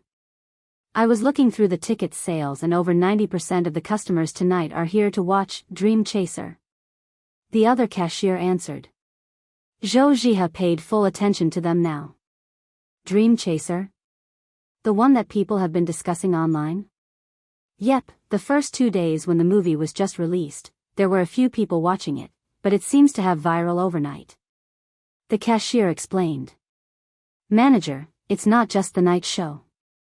Even the earlier one was almost sold out. Usually, each hall will only have a few seats taken up, but today's was half filled." Another cashier exclaimed excitedly. Zhou Zhihe had obviously seen some of the discussion going on online with regards to this movie, and she looked pensive at the sound of this. Chapter 12:23. After chatting a while with the two employees, Zhou Zhihe walked into the cinema hall which was showing Dream Chaser for a peep. One glimpse and she could see that there was more audience in the night screening than in the morning one. For a hall that could fit about 100 people, almost 70 to 80% of it was sold out. Based on his many years of experience, he could roughly judge that this movie had huge potential to become a big hit. Unfortunately, it just had to clash with Zheng Kangda's movie. After leaving the cinema hall, Zhou Zhihe thought for a long while and decided to make a call to another cinema manager to try to find out something. "Hello, CEO Zhang. CEO Zhou, could you be calling me this late at night about Dream Chaser as well?" The other end of the phone teased.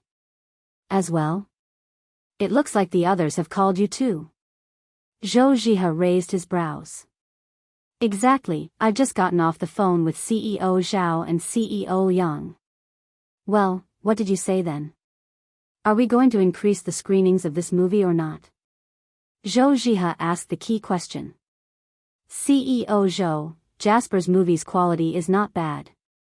If huge companies had invested in it and if they had big casts like they did in the past, we would definitely push it forward vigorously, but with this movie, well, there are so many such movies that go viral online nowadays, and the netizens' enthusiasm fades as quickly as it happens, so how long can it last if it just went viral in one night? Besides, we have a collusion with Zheng Kangda. If it was some other movie that was increasingly popular, we wouldn't mind increasing the showtimes, but Jasper, he's Zheng Kangda's rival." "Alright CEO Zhang, I understand." Zhou Zhihe hung up. To offend Zheng Kangda and all of his supporters for Dream Chaser, which had an uncertain future, was just not worth it. It was easy to determine whether or not to change its screening frequency, they just had to follow People's Cinema. If the industry leader did not make a move, they would not either. So far, it looked like People's Cinema was completely on Zheng Kangda's side, and they would probably not change anything. The next day, Dream Chaser was getting more and more attention online. The movie networks rated it an 8.6 and there were almost 100% good reviews. Everyone who had watched the movie had given it high praises. All of the commentary on movie review sites and social network sites were rapidly progressing. Because there were too many people recommending it online, I risked not waking up for work and went to watch Dream Chaser in the middle of the night with my BFF.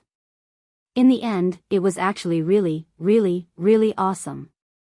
Forget about the 10 p.m. showtime. Even if it was in the wee hours of the day, it's definitely so worth it. I've already planned to watch it the second time with my BFF.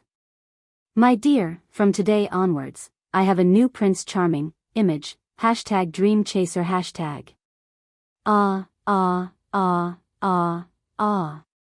I've been charmed by a woman to the point of melancholy and suffering. Wait for me, my husband, I will continue to see you in the cinemas tomorrow. Actually, the male lead is very handsome too.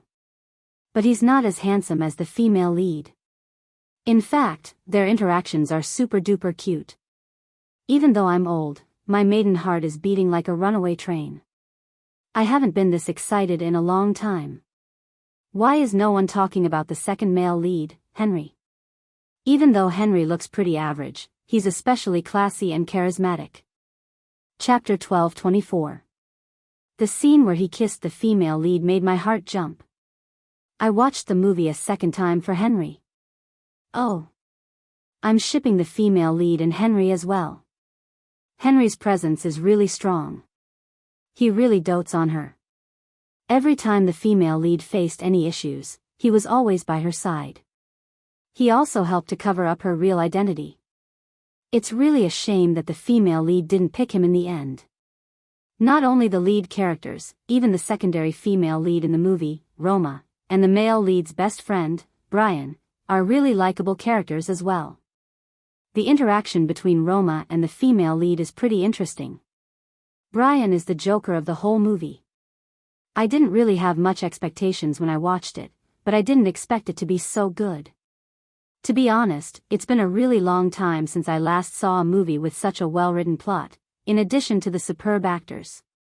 This movie is the bomb. I recommend everyone to watch it. No disappointments.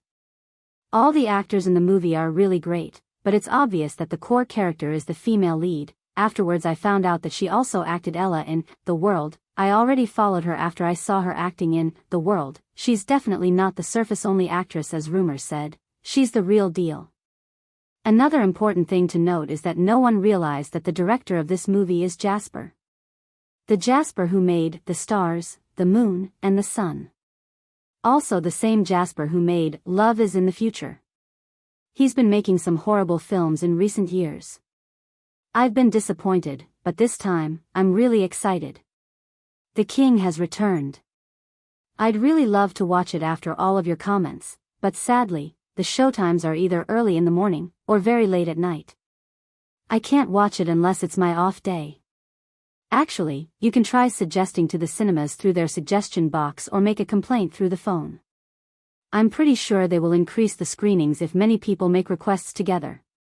While the online discussion boards were full of topics revolving around Dream Chaser, inside a high-class hotel in the Imperial, Zheng Kangde and Wu Kai had called the lead actors from their movie. They had also invited the managers from each of the big cinemas. Their purpose was obviously to make sure that they would not be swayed by the comments online.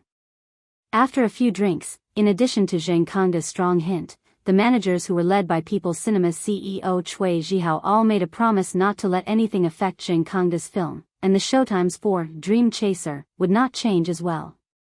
They paid them a large sum, after all, so they had to follow the rules.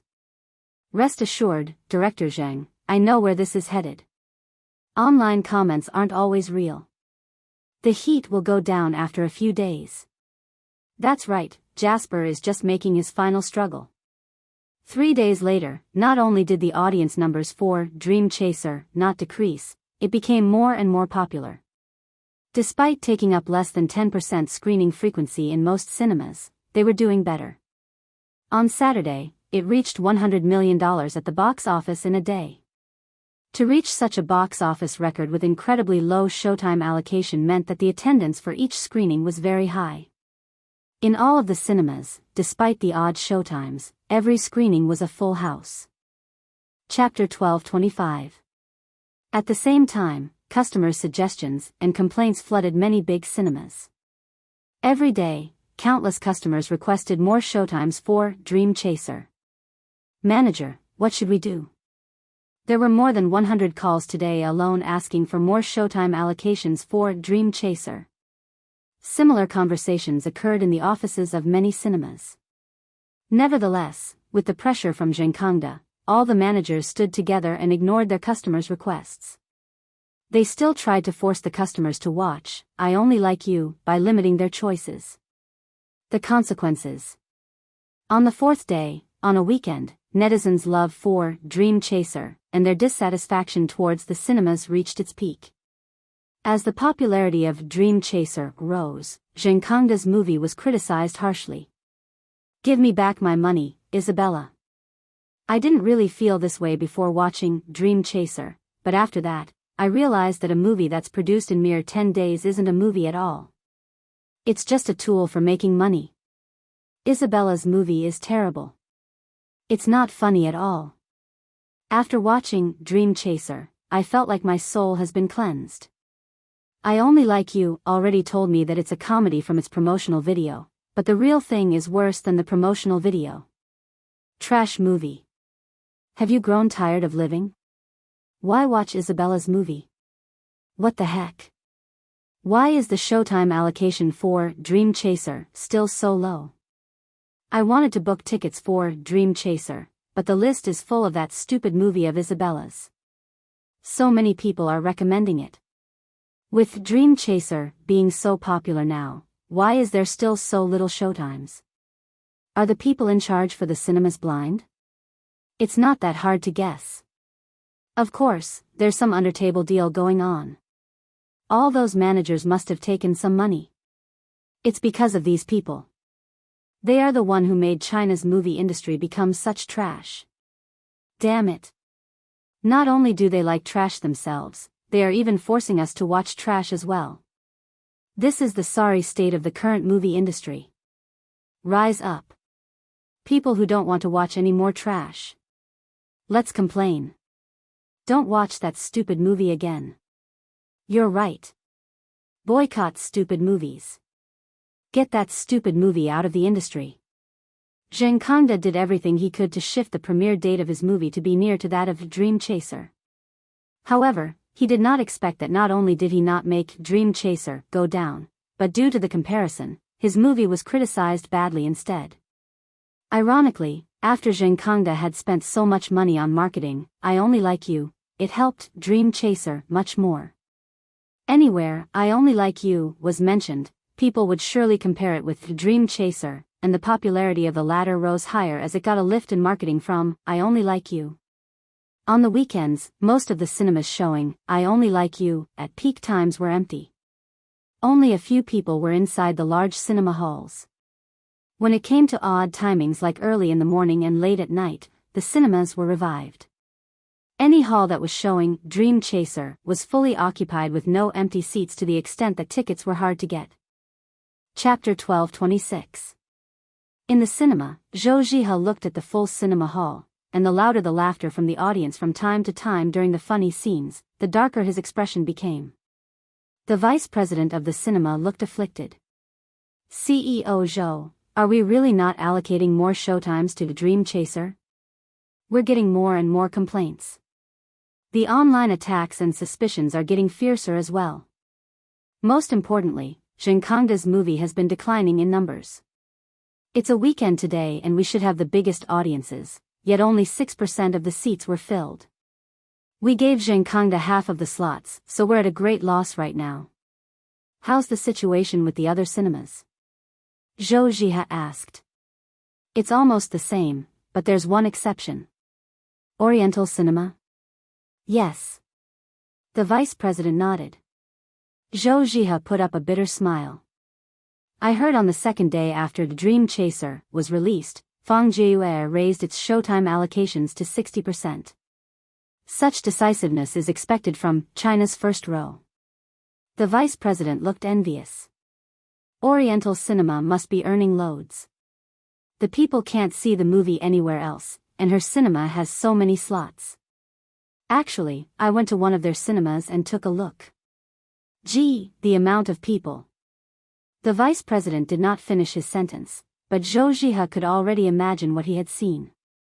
For a cinema, their loss was not just confined to ticket sales.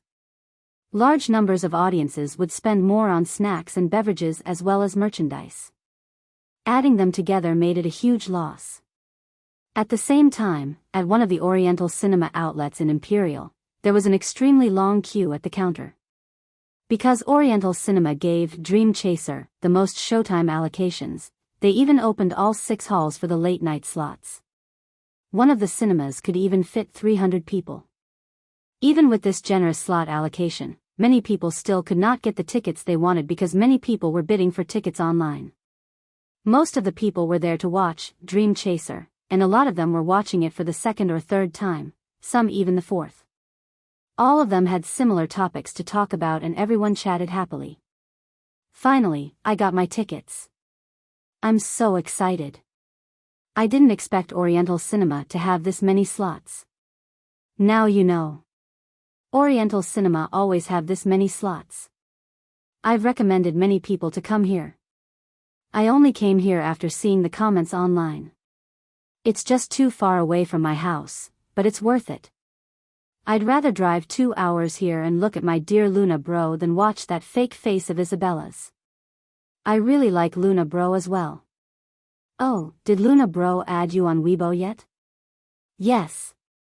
Sadly, Luna bro didn't have any pictures of her in a male outfit and she hasn't updated her status recently. How sad. If we break a high record at the box office, let's request Luna bro to post a picture of her in a male outfit. With the rising popularity of Dream Chaser, all the main cast in the movie became famous as well, especially the female lead Luna. Her Weibo was completely flooded. The comments section and her private messages inbox were all full of confessions and countless requests of Luna's picture in a male outfit. Chapter 12:27. At Peachwood, Luna was looking through the comments on her Weibo. Within the few days that Dream Chaser had been showing in theaters, the number of Luna's Weibo fans had broken through 20 million and it was insanely increasing. The fans had begun to intimately address Luna as Luna bro. Of course, even more people were calling her husband and Prince Charming. If Luna bro posts a photo in a male outfit, I will swallow 5 boxes of shampoo, copy the complete works of the news broadcast, break open a durian with my bare hands, crush a huge rock with my chest, knock my head against bricks, bungee jump without a rope, and catch a naked sword with my hands, eat tangerines with the skin on, copy the entire Chinese dictionary, proverb dictionary, Chinese-English dictionary, the Book of Tao, the 3-character classic, the classic of mountain and sea, the 300 Tang dynasty poems, the 500 Song dynasty poems. That's how confident I am. Luna, you've been suspected of theft. Many maidens have been saying that you have stolen their hearts, but now they are punishing you and telling you, be responsible for flirting. Or else, we will chase you to the ends of the earth. Husband, if you were a little ugly, I might still want to shop, watch movies, have Western food, take a walk and admire the night sky, while talking about poetry and life philosophy with you, but you're so handsome that it makes me only want to sleep with you. How's a life of being unable to sleep with Luna bro different from being a piece of salted fish?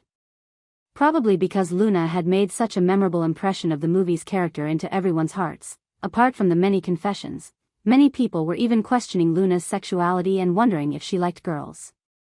As she went through all of the overwhelming comments about wanting to sleep with her and just thinking about the fact that they were all girls, Luna felt quite pleased about it. Theo obviously saw the comments too. With a poker face, he said, "Why are all the girls nowadays so unreserved?" When she saw Theo's serious expression, Luna laughed. This is just a way for everyone to express that they like me. For example, I'm like them with you. Luna closed into his ear and whispered, "Better to sleep with you than 10 miles of spring, better to sleep with you than enchanting you, better to sleep with you than to be loyal to you, better to sleep with you than have thousands of miles of mountains and rivers, better to sleep with you than." The man squinted as he rolled over and pushed her down. "You have to be responsible for flirting with me." Hey! The devil had actually picked up the fan's words. Truly applying what he studied. Luna quickly replied, "Of course, as much as I flirt, I'll only be responsible for you, okay? Besides, I like men, are you still not sure about this?" The moment he said that, the man kissed her hard until her petal-like lips swelled up slightly before he was satisfied. He thought he could be indifferent to all of this, but the truth was that no matter how many times he experienced it, even if they were just girls, as long as he saw them overbearingly covet his wife, he still could not bear it. Still, this girl was increasingly understanding of him. She had a way of resolving his worries every time. The thing he hated and abstained from the most was having his emotions be controlled by others. However, before her, he endured this punishment gladly, even enjoying the feeling of her controlling him.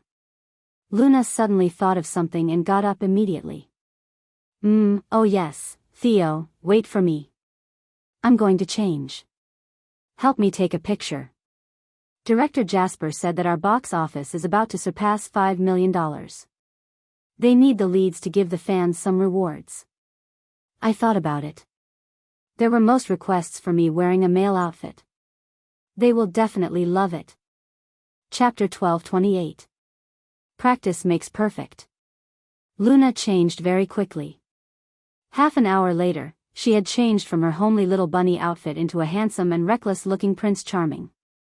Luna had chosen a biker outfit, complete with a head of short, messy hair and a studded leather jacket. There was a scene in the movie where the female lead was riding on a motorbike and was flirting with girls. By then, the male lead had already distinctly felt his strange feelings towards her then. When he saw his good buddy flirting with other girls, he could not help but feel jealous, and because of all sorts of emotional struggles, he thought he had liked men.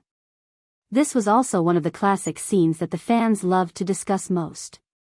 For this scene, Luna had even brought her baby, Blackie, which she had spent a lot of her own money on to assemble and maintain. My dear, do I look okay? Luna ruffled her bangs slightly and asked Theo, who was on the sofa. Theo skimmed his eyes over her and replied, yes, do you have a camera? Luna shook her head. You don't need to go through all the trouble. Just use the phone to take it. It doesn't need to be deliberate. I want that sense that even though it's posed for, it feels candid.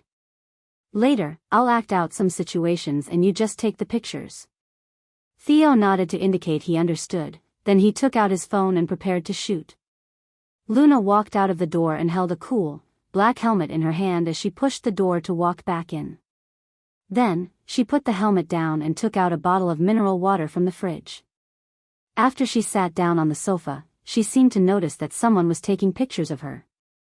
In between swigs, the youth suddenly raised his brows at the camera's direction, the smirk on his face boasting of confidence.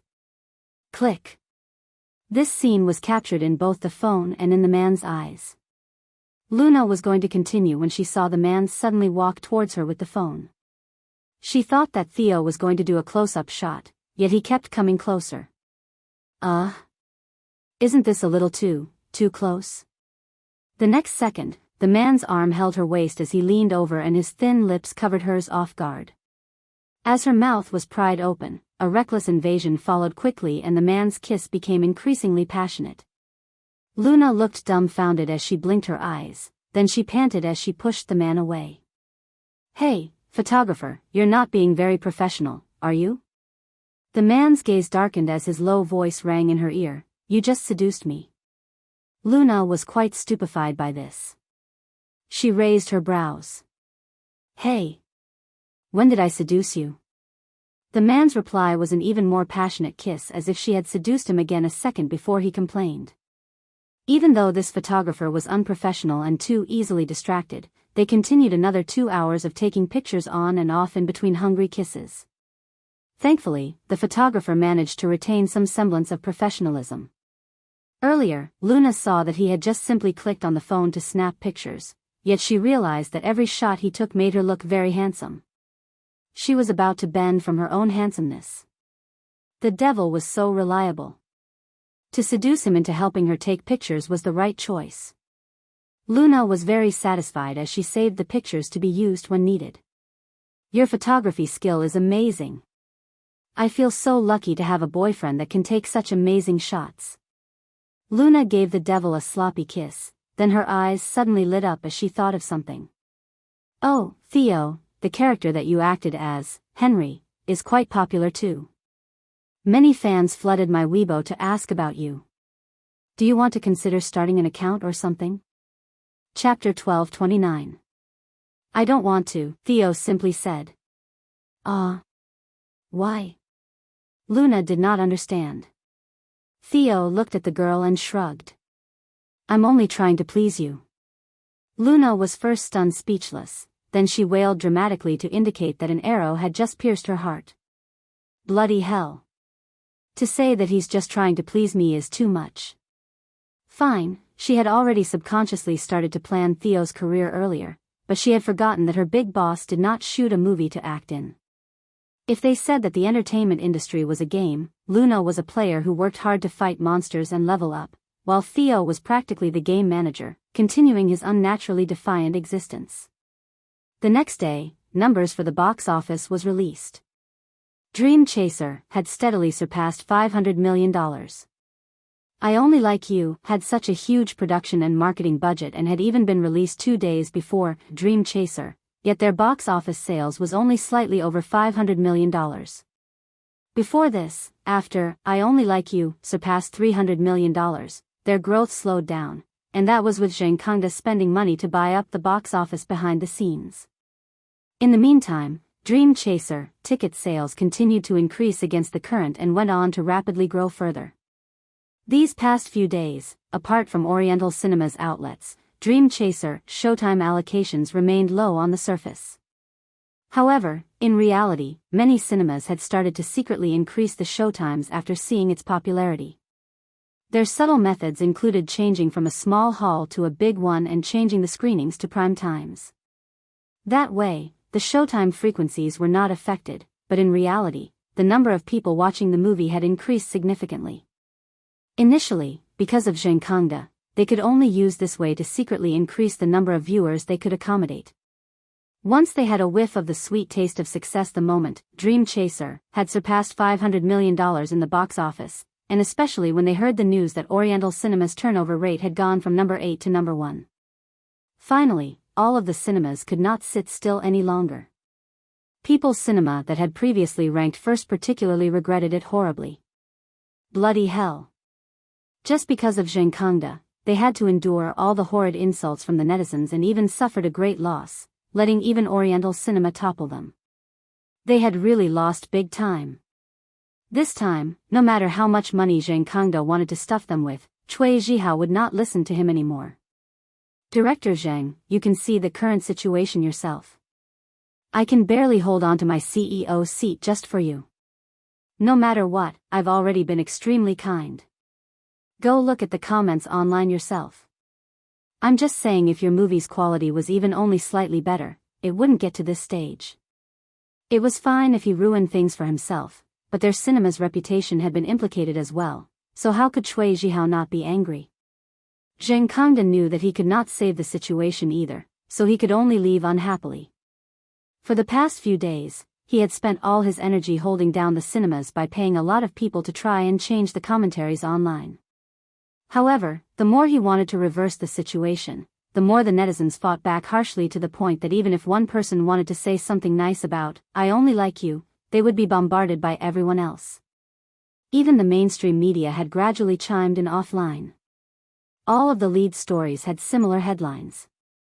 The Return of the King, director Jasper creates magic again, might break the box office record for homegrown production. Country's young woman changes into Prince Charming, Luna, an actress that embodies idol material and strength, bringing you behind the scenes of Dream Chaser, producing movie Steadfast. The crew of I Only Like You paid for astroturfers, inciting fury from netizens. Chapter 12:30. The harsher the oppression, the stronger the rebound. The people were already extremely angry about the current local movie industry. Zhang Kangda now felt the full counter of rage from everyone. On that day, People's Cinema raised the showtime frequency for Dream Chaser to 50%. Soon after, all the other cinemas also followed suit. Some of them even allocated staggering numbers of up to 70% to recover back their losses. Inside Oriental Cinema's meeting room, compared to the stiff and arrogant environment a few days ago, all the stakeholders and management staff pasted big smiles on their faces. On the big screen, numbers showed that Oriental Cinema had risen up to the top spot. Everyone praised Lisa. As expected of CEO Lisa. Amateurs like us just can't make it. That's great. Just because we increased Showtime's frequency for Dream Chaser on the second day, everyone is commending us. The loss on the first 2 days is just a small matter. All thanks to CEO Lisa's decisiveness, we were able to reach the top this time. I heard that all the other cinemas are increasing the Showtime's frequency as well. It has already been a week. That's kinda late for that. CEO Lisa looked far into the future. I can't believe that I doubted her decision before. I still have a lot to learn from CEO Lisa. Vice President Peter, who had thought he might be able to replace Lisa this time, put on a bitter fake smile. He did not expect a small production movie to become such a big hit. He also did not expect that after 10 years, Jasper would create another legend. Over on Luna's side, she received a call from Jasper early in the morning. Luna, we've reached $500 million at the box office, but don't post your picture first. I'll get Chun Han-chan to post his reward photo for $500 million. We'll keep yours for last. Post it when we reach $1 billion. $1 billion? Luna was taken aback. Why? Are you not confident? Jasper teased her. Luna laughed, we're going to make it if you say so. At Goldberg Corporation, in the staff pantry, a few girls were complaining.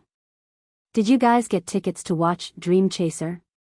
No, the cinema near us added a lot of showtimes, but the tickets were all gone in just 2 hours. Crazy. I got myself a pair. I have 2 friends who wanted to watch as well, but they couldn't get any. As they were chatting, 2 people entered the pantry. Bro Brody. Bro Bruce. The staff greeted warmly when they saw the CEO's personal bodyguards. Bruce and Brody whipped out a stack of movie tickets. They were all tickets to watch Dream Chaser. The group of employees was confused. Go and distribute it to everyone. It's free. Bruce generously said. Let us know if it's not enough. Brody added. The girls looked at each other, then grabbed the tickets swiftly. After the duo left, they discussed among themselves. What's happening? I don't know, could they be Luna Bro's fans? You think they like Luna Bro in a female outfit or a male outfit, haha. Of course, in a female outfit. But, it's possible that they might like the other one as well, hee hee. Chapter 1231. As Luna's movie became more and more popular, Brody and Bruce were probably the happiest. Not only did they join the Dream Chaser discussion forum, they even bought tickets with their own money and distributed it to people around them for free. They were even the VIP members of Luna's international fan club. With their lady boss getting more and more popular, they would soon be back at work. As the cinemas increased the showtime's frequency, the number of tickets sold for Dream Chaser became higher and higher. $600 million, $700 million, $800 million, $900 million. On the 10th day, Dream Chaser reached $1 billion at the box office. As for I Only Like You, it stopped around $500 million and its online ratings dropped to a wretched 3.5. All the netizens celebrated. This was not just a movie's victory, it was everyone's victory. To a certain extent, it was a monumental moment for the movie industry in China. Inside a high-class villa in Imperial, Isabella cried in front of Millie, cousin. That woman is really wicked, she's just pushing me into a corner.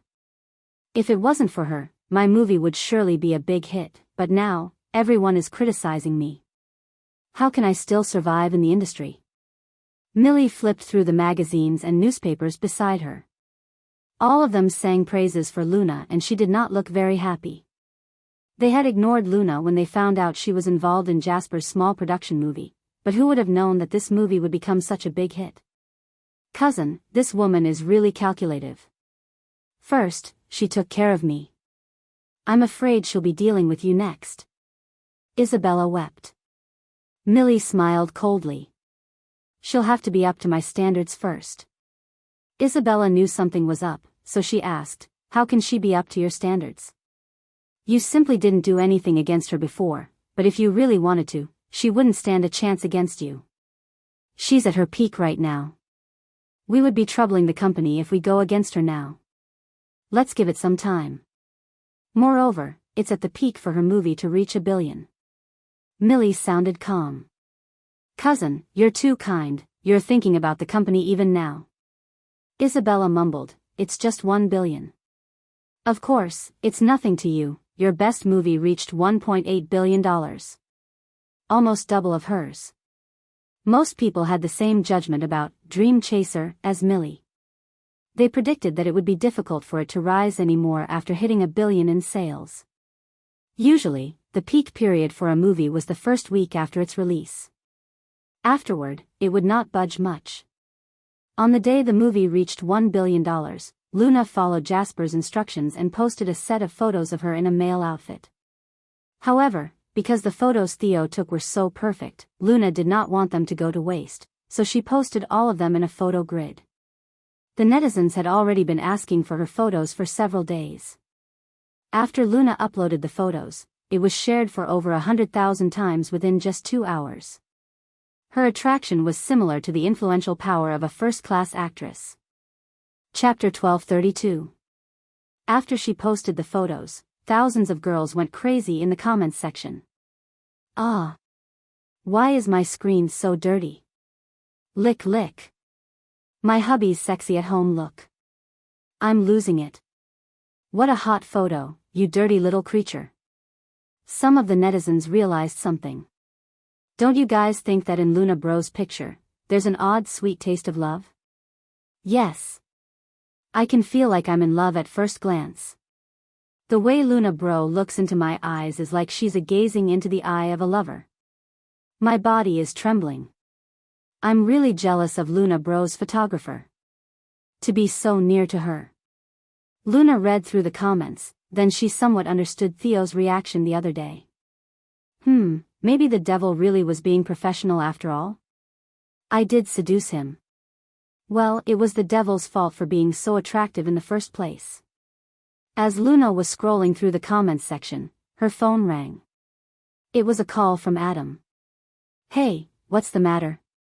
So, I can't find you without anything important now, huh, big shot? Adam mumbled. Luna teasingly replied him, what? Are you jealous? You still have a long way to go. Adam had said it over and over again before, but this time, his tone was much humbler. What's up? After a while, Adam finally asked, your photos, who took them for you? Why are you asking this? Answer me first. Your uncle. Who else? Luna replied.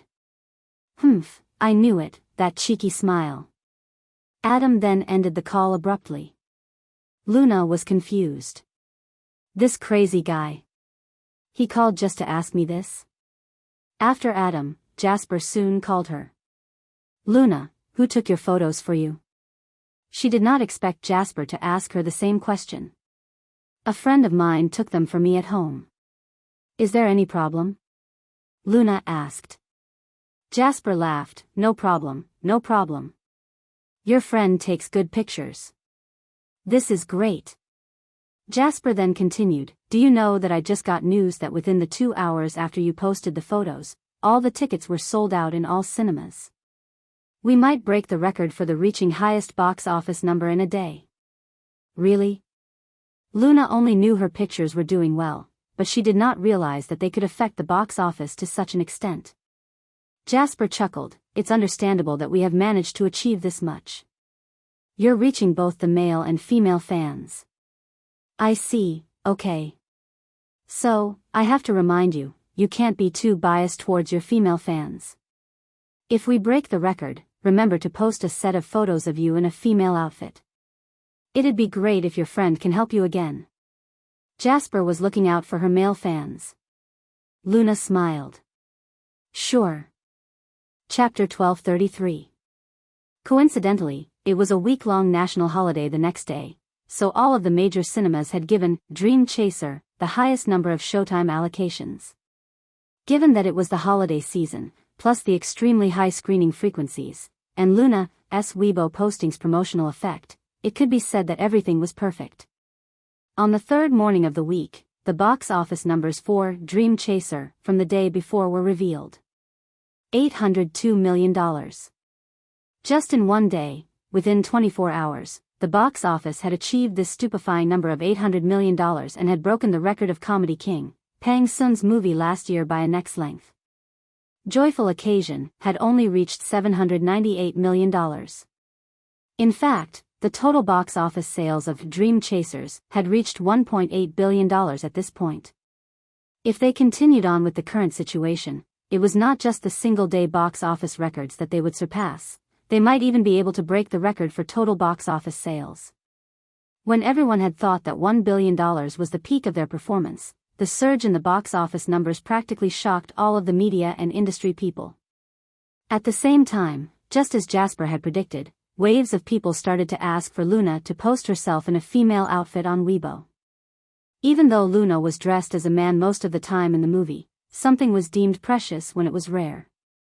Not only were those few scenes in female outfits forgotten, on the contrary, it left a more impactful impression on the audience, especially when it was worshipped as a classic scene by a huge group of men. Many of the male audience had at first been like Diego and Caleb. Because of Luna's skilled acting, they had completely forgotten that she was a woman. Realizing that she was so popular with the ladies, especially those with wives and girlfriends, they could not help but feel uneasy when they saw their other halves so charmed by Luna. However, when they went to watch the movie with them and saw the breathtaking beauty of the female lead when she returned to her original female state, all of them had become crazy fans of Luna along with their wives. In the past, couples would get jealous when one of them was chasing after a celebrity, but now that they liked the same idol at the same time, they were unusually harmonious and the eagerness to idolize Luna had multiplied. Early in the morning, Luna's phone was about to explode with congratulatory messages, and of course, there was Jasper's reminder to prepare the reward. Luna had thought that even if they broke the record, it would not be so soon, yet who would have thought that it had only taken a day to achieve it? She quickly called the devil and planned for him to help her take pictures after he was done with work. In the afternoon, after Theo came, Luna quickly hopped over and massaged his shoulders and back. "Big boss, your pictures the last time were amazing. Director Jasper told me that I must ask you to help me again this time." Theo shot her a side look, then asked, "This time you're going to take pictures in a female outfit?" Luna nodded. Right. Big boss, you're so smart." "I don't want to." Luna was speechless. The devil had actually rejected her. Luna was instantly disappointed and she pouted. "Why? I can't bear to." When she heard this, Luna almost choked on her own saliva, and a long pause later, she cleared her throat. "But, weren't you fine with it the last time? Do you think that if I could barely hold it in for you in a male outfit, I could restrain myself to see you in a female outfit too?" Theo said, then continued expressionlessly, "Don't overestimate my self-restraint." Luna was speechless again. As she looked at Theo's adamant look, Luna felt a headache coming on. Did he really not want to help her take pictures just for this reason? Chapter 1234. The pictures this time were quite important. Luna wanted to reenact the quality and candidness from the first time, so she did not want to hire those professional photographers that would make her pictures look too posed. For a moment, she really did not know who else to ask for help from.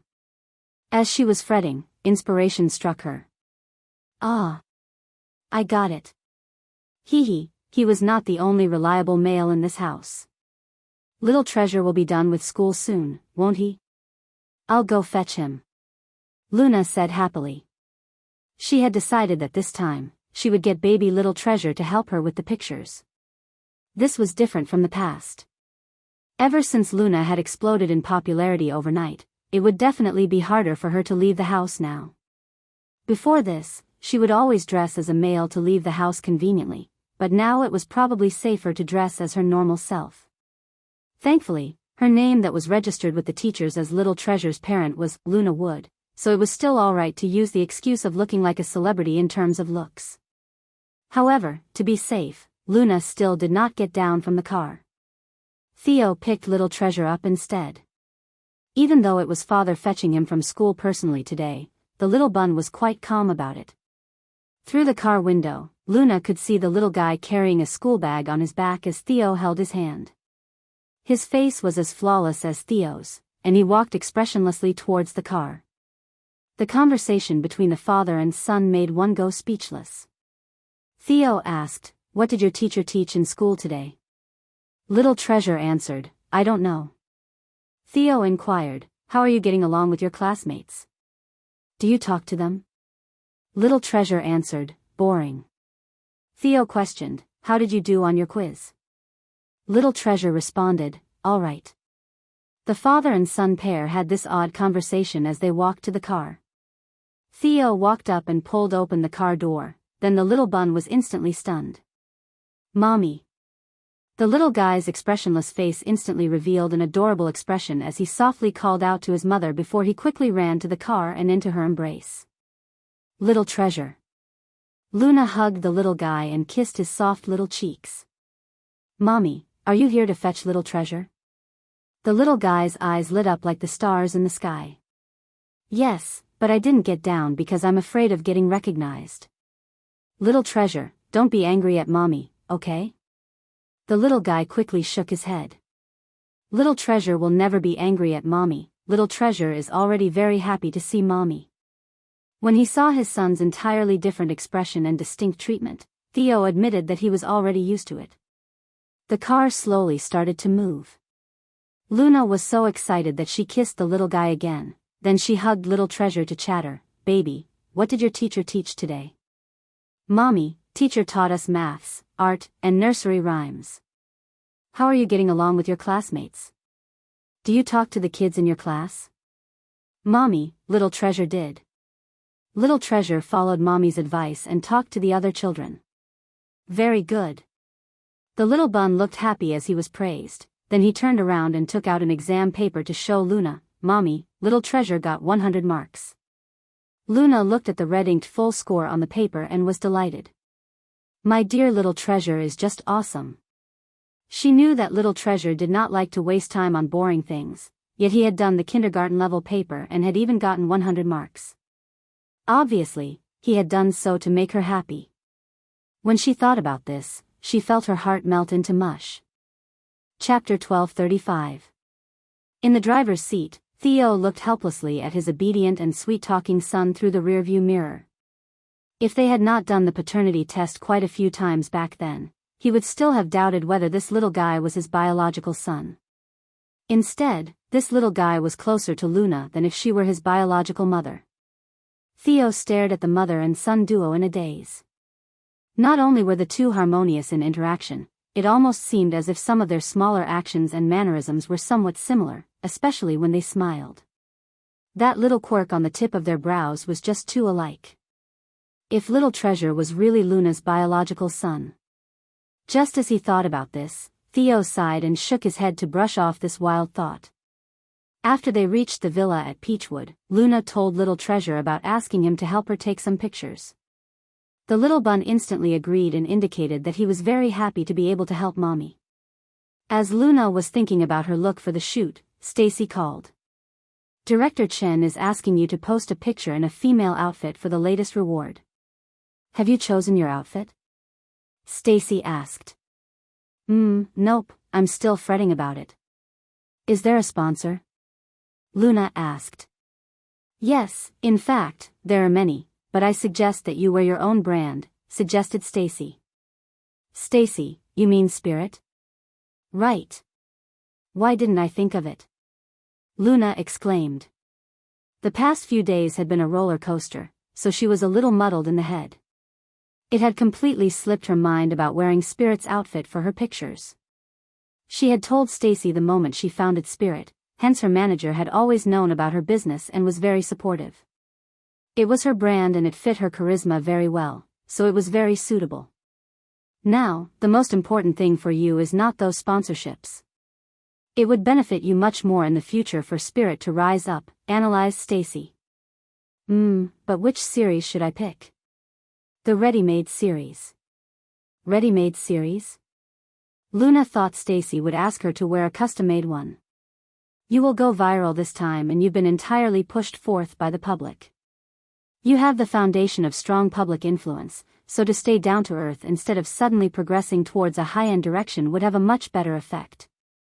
And most of your fans are just normal youngsters.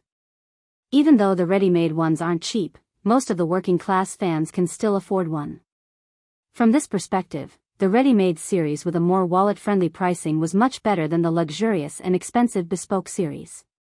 She could promote the bespoke ones when she was much stable.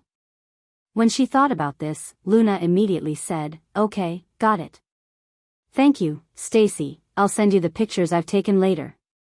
She had Spirit's ready-made pieces right at her home, so Luna just picked out 9 outfits from her wardrobe.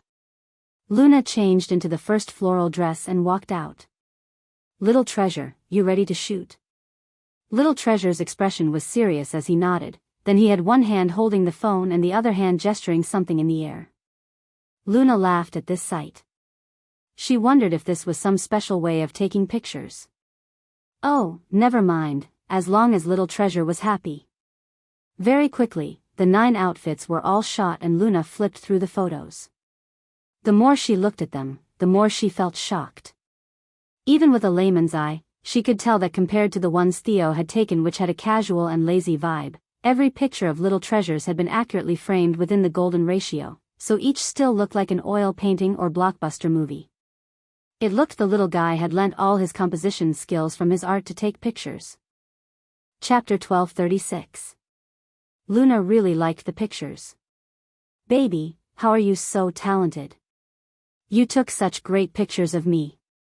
The little bun looked up at his mother and said with a serious tone, "Because, Mommy, you look great." Luna felt an arrow full of love shoot through her heart. She already thought Little Treasure was cute enough before he had started talking, but now that he started to speak again, everything he said was terribly sweet, rendering her helpless. If he wanted the stars in the sky, she would probably do anything to get them for him. Before she posted them on Weibo, she sent the photos to Stacy and Jasper for a look first. As she waited for their reply, Luna saw that Theo was staring at his phone. Theo was intently ogling her photos that he had discreetly taken just now. Luna swiftly snooped up behind him. "Theo, I saw that. You took my pictures. Didn't you say you didn't want to? Why are you doing that? Let me see." Secretly taken photos usually looked bad, and she would not allow horrible pictures of hers to be on Theo's phone. Theo did not stop her. He let her snatch his phone away from him. Luna looked at his phone, then she blushed. She glared at the man on the sofa. "You hooligan." Theo raised his eyebrows. Oddly, he felt great even though he was being scolded at the moment. Luna became even angrier at his innocent expression. What was the meaning of that? Even though she looked the same, it was a totally different feeling when it was taken by different people. Little Treasure's photos had focused on her elegance, but in Theo's photos, she just looked so provocative. Each of the pictures looked like she was seducing someone, and she blushed even deeper. The saying, "You see what you think of," was true. However, to be honest, Theo's picture would probably be more attractive to the fans. As Luna thought about it, Theo swiftly snatched back his phone. Apparently, he knew what she was thinking. Luna pouted. Stingy. Now, she understood why Theo had not wanted to take pictures of her. The photos he had taken of her in a female outfit was at least 100 times more seductive than when she was in a male outfit. "Whatever, my son takes better pictures." The little bun nodded along with his mother. Stacy and Jasper replied her, expressing their satisfaction with this set of photos.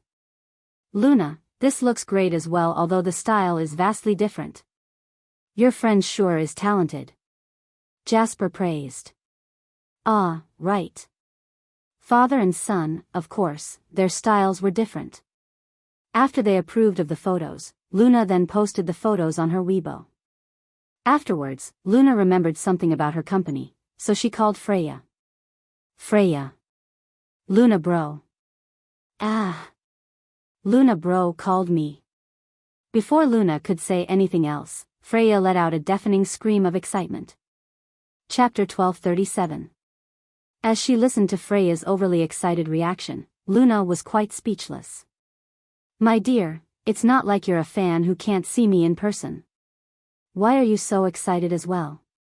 But, boss, I've never seen you in a male outfit. Boss, you're really incredibly handsome in it. Could you be so kind as to provide me some employee welfare?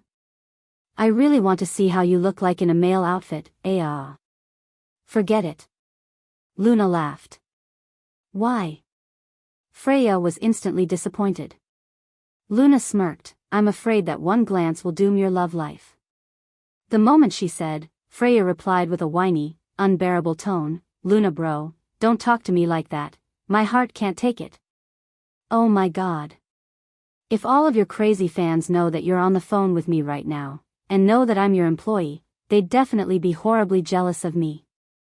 Okay, I won't tease you anymore. Let's get back to business. Freya quickly explained to the factory team to prepare for an increase in production for ready-made wear anytime. The recent sales might increase slightly, Luna told. Why? Look at my latest Weibo post. Oh, let me get to it, said Freya as she opened Weibo on her computer. Moments later, Freya excitedly shrieked from the other end of the phone.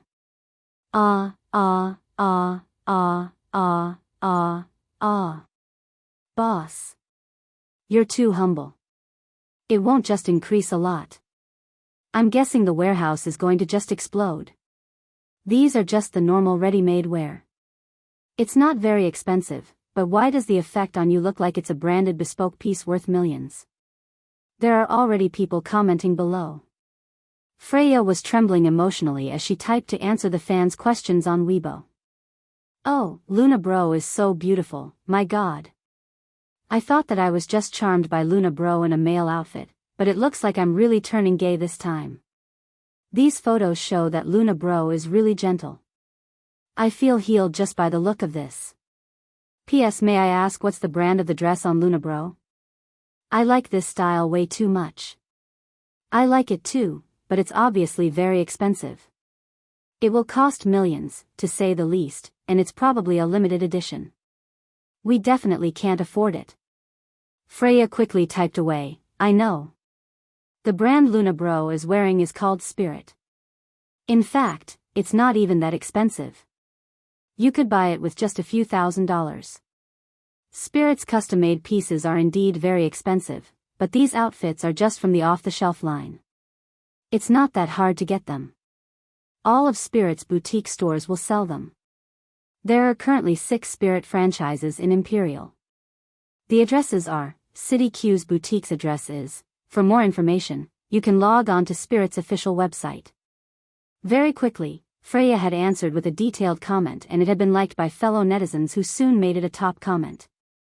Previously, Luna's Weibo already had some pictures of her in a female outfit, but she was different from the female celebrities who always posted selfie and portraits with lots of makeup.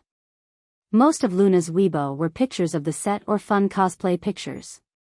There were very few ones of herself, and not even one selfie, so she was quite exotic compared to the crowd of female celebrities. That was why this time, she had posted 9 pictures at a go, allowing the fans a feast for their eyes. It was simply magical how her previous Weibo were pictures of her as a Prince Charming, and the next Weibo exuded a goddess's vibe. Whether it was the male fans or the female fans, all of them professed their astonishment for her. Apart from having their breath taken away by Luna, many male fans also asked about her outfit. They all said that they wanted to buy it for their wives and girlfriends. The effects of this subsequent promotion of Spirit was even better than what Luna could have ever imagined. They would just need to observe the sales the next few days. Chapter 1238. Currently, Dream Chaser had only been in theaters for half its planned release period and the total box office had already surpassed $1.8 billion, thus no one dared to simply predict how the trend of their box office would continue to fare. Usually, a movie's release period would depend on the box office. If its performance was too dismal, then it would basically be considered a 3-day run. There was even quite a number that had been taken down after 1 day of release. One such example was Emma's most recently released and completely unknown art house film, Mountain. Forget about the pitiful box office performance, even its reputation was bad. Initially, they were prepared to hang on for half a month before they stopped playing it, yet even after doing it for the sake of Starlight Entertainment, it could only last for 3 days. Many cinemas were allocating as many screenings as they could for Dream Chaser. How could they bear to waste their allocations on a movie without as great a turnover rate?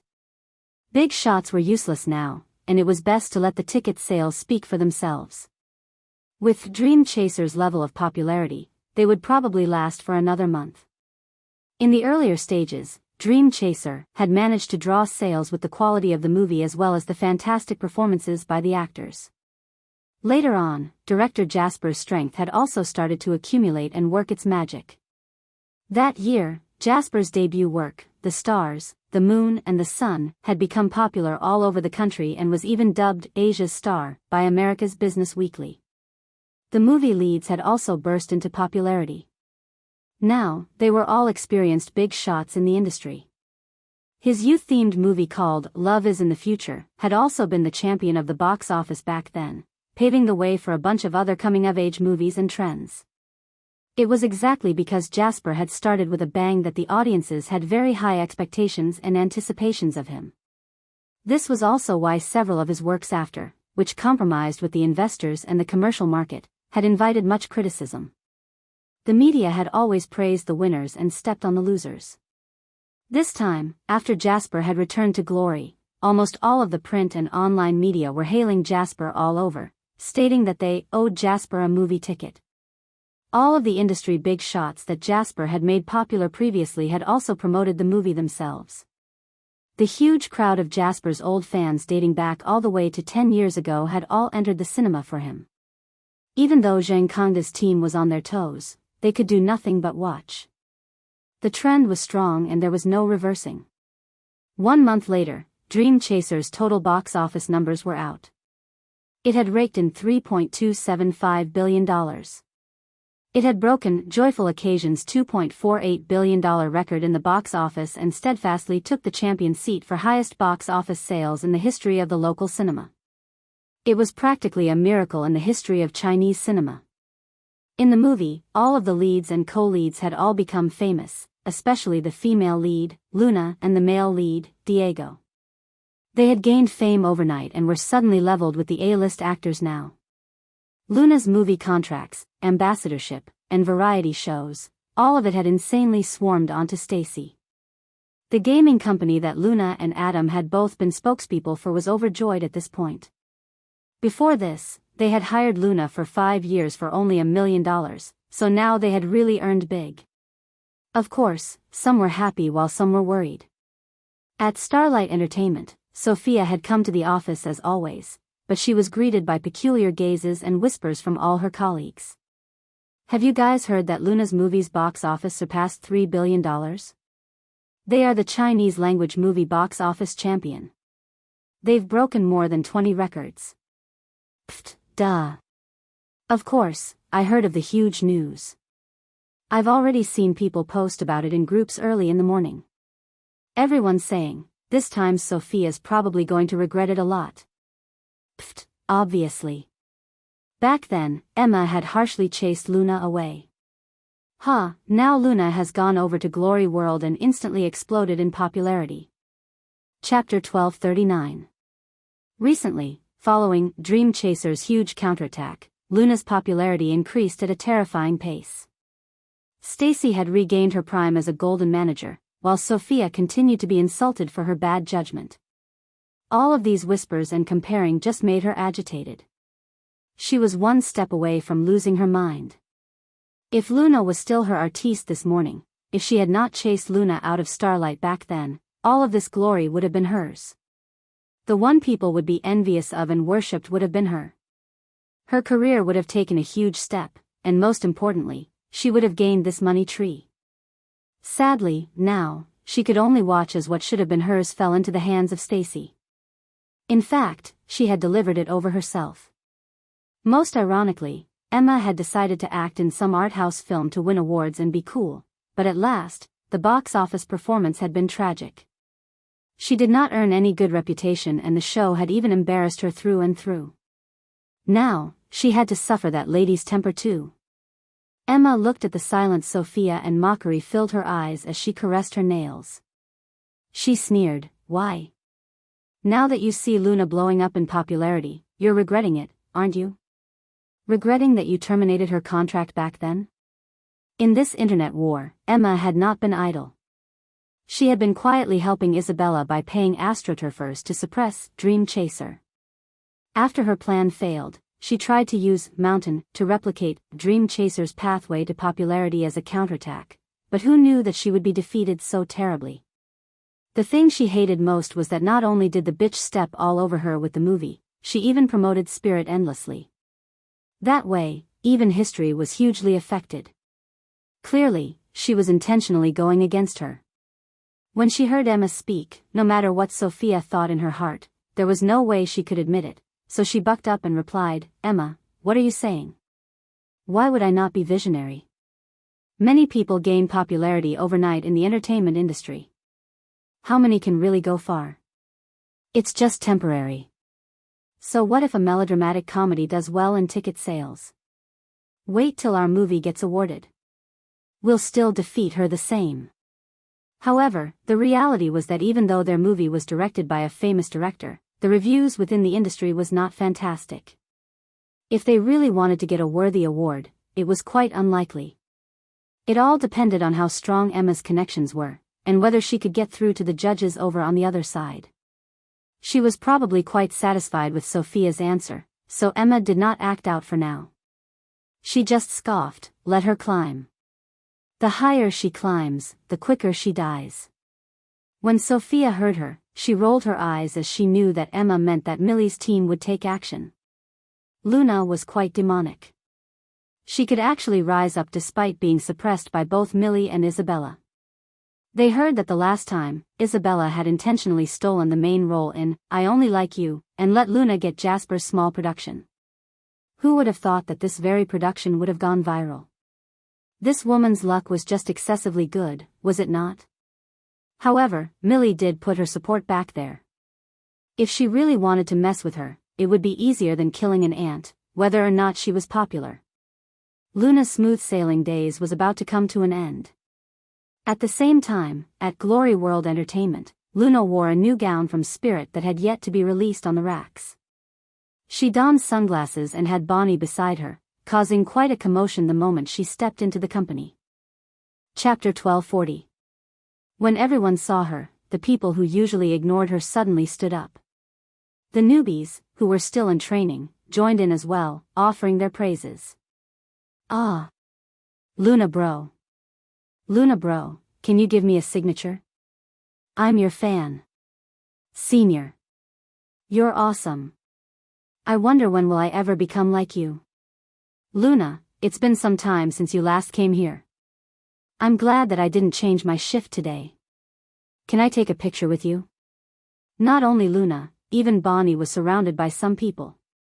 She had been Eva's assistant before. She had been demoted to be Luna's assistant. Many people had laughed at her, but now the way people looked at her changed. "Bonnie, you're really lucky. You've worked with Sis Eva before, and now Luna is so popular. Right, it's a blessing that you followed Stacy's arrangement." Stacy was right. "Please remember us if you're going to do well in the future." After being delayed for quite some time, Luna and Bonnie finally got past them and arrived at Stacy's office. "I bet they don't dare to look down on us anymore." Bonnie was relieved as she went to get Luna a glass of water. Stacy did not need Bonnie's explanation to guess what had happened outside. She handed Luna a full schedule. "These are your arrangements for the next month. We can adjust again if you have any issues with it." She then gave Luna a few other documents. "These are some information about the recent shows. As for your new movie, there are a lot of scripts here, but you have to pick carefully. It's not urgent." "Thank you, Stacy." She looked at Stacy's dark eye bags and gratefully took the stuff from her hands. The first document on the stack was about beauty specialties. Luna glanced through it. The director invited me to go with Diego?" Stacy nodded. "Yes, I thought about it and I think this show suits you right now. The audience would like to see you appearing with Diego as well. Luna scratched her head, then she told Stacy, "Stacy, I have a request." "What is it?"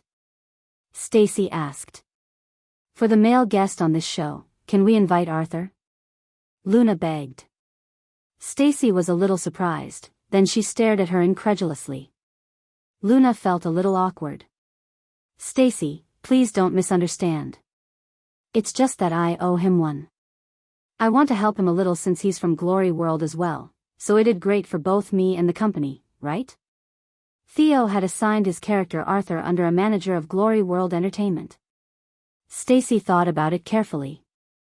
Actually, Arthur is too low profile. He has quite some fans himself, so I guess we can invite him since he's in the same company as us, but I think the crew favors Diego's popularity more. It might be difficult to convince them. Luna looked confident. "That's easy, I can tell them that if they agree to let Arthur to appear on the show, I'll attend the show in a male outfit." Chapter 1241. Countless programs had invited Luna to attend their show in a male outfit, but Luna and Stacy both thought it might affect her future career if she made too many appearances in a male outfit, so currently, she had only agreed to 2 shows. With Luna persistence, Stacy thought it did not matter if there was just one more, so she listened to Luna's request and contacted the person in charge of the program. On the phone, when the director Wang Xiaoyuan heard Stacy say that she hoped for the male guest to be Arthur, he felt a little troubled. He had a good time working with Luna before, so he made an early arrangement for her to appear in the next show.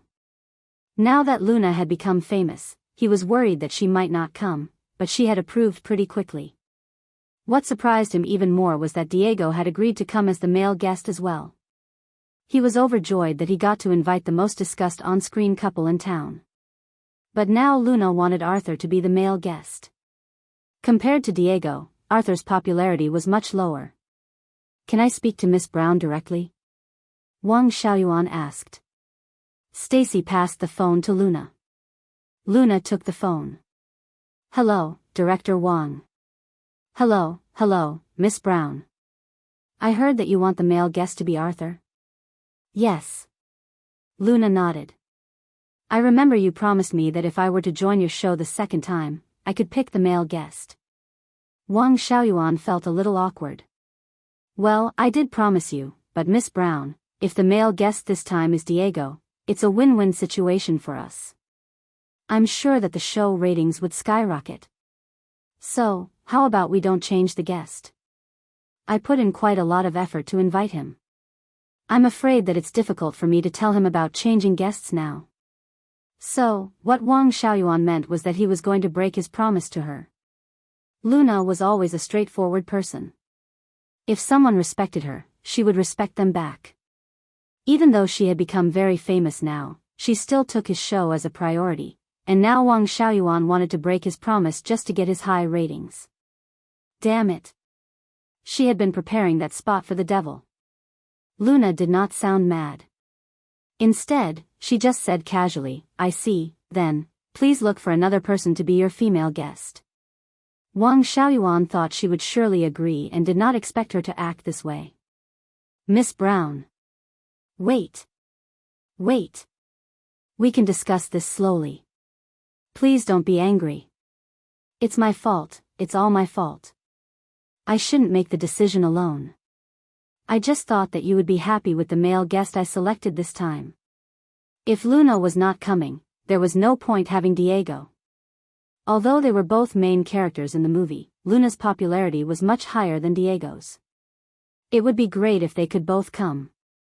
What a waste. Wang Xiaoyuan could not help it. To avoid any further mistakes, he said, "Please don't be angry, Miss Brown. I promise you, I'll take whoever you want. I'll do anything to fulfill your needs." Chapter 1242. Wang Xiaoyuan really did not understand why Luna insisted on having Arthur on the show instead. Maybe they were trying to bring Arthur up. That was quite possible. After Wang Xiaoyuan promised her, Luna did not press on the matter further. "Thank you, Director Wang. As for your viewers, you don't have to worry. I'll be on your show in a male outfit. Wang Xiaoyuan was shocked by this sudden blessing from heaven. You. What did you say? Ms. Ning, are you saying that you're willing to attend our show in a male outfit? Wang Xiaoyuan could not believe his ears. So many popular programs had invited Luna to go on air in a male outfit, and she had rejected most of them, so he had not even dared to think about it because he thought it was impossible. In the end, Luna suggested it herself. He was elated. He would agree to whatever requirements she had now, not just the male guest. Ms. Brown, please rest assured. I'll make sure the show will be great. If there's anything else you need, please let me know. I'll explain the situation to Diego's side and make sure that there are no issues for you. Wang Xiaoyuan then ended the phone call and told the good news to his crew. Stacy looked at Luna. She actually did not have to say that she would attend the show in a male outfit, but she still did. She really was doing a lot for Arthur. It was normal for Luna to fall for a man at her age. As long as it was within boundaries, there was nothing wrong with it, but Stacy was just curious. Why Arthur? Soon, Diego's manager, Peter, received a call from Beauty Specialties. After the call ended, Peter went to the theater room and looked for Diego. On the screen, Dream Chaser was playing. He had watched it several hundred times already and he still had not gotten bored of it. Peter shook his head. Diego, Beauty Specialties, just gave me a call. Because of some miscommunication, the male guest will be changed. Change? Who to? Diego looked away from the screen when Luna appeared on screen in a female outfit. He looked at his manager curiously. Arthur, Peter replied. Diego's expression changed. What? Why the sudden change? According to them, Luna will only attend the show if the male guest is Arthur. Glory World probably wants to promote Arthur more, Peter explained. Diego's expression darkened and he kicked the seat in front of him roughly. So, you're just going to let someone else snatch the show away from me? Peter felt a little awed at Diego's anger. It's just a cooking show. There are so many more shows that are better than this. There's no point making a fuss about this and it's also not necessary to have a bad relationship with Glory World. Luna even promised that if Arthur could go, she would attend the show in a male outfit. They would surely agree to whatever conditions she has. Diego seemed even more upset and Peter looked at his own artiste with a confused expression. Chapter 1243. After Luna left the company, she went straight to Platinum Palace. Boss, the male guest for Beauty Specialties has been confirmed, we can go sign the contract tomorrow. Luna said happily. On the sofa, Theo put down his book and welcomed the excited Luna with a warm hug. Alex told me just now. Theo had assigned his character Arthur under a normal manager in Glory World Entertainment, but his actual matters for Arthur were all dealt by Alex. That director was really bad. He almost wanted to break his promise and invite Diego instead, but I made sure he kept his promise. Luna felt proud of what she did. Hee, sweetheart, what would you like to eat? I'll make it for you on the show. Theo's emotions were obviously influenced by the girl's happy mood as he caressed the girl's hair gently. Anything. Luna gave it some thought. Then, I'll decide and you just have to eat it then. Okay. Oh. As Luna was talking sweetly with Theo, a howling sound was heard and a person came thundering in through the door swiftly. It was Cleo. He was looking at something on his phone and mumbling angrily, Bro. How can you do this? This is too much. You stopped me from being the male guest the last time, and now you're becoming the guest yourself.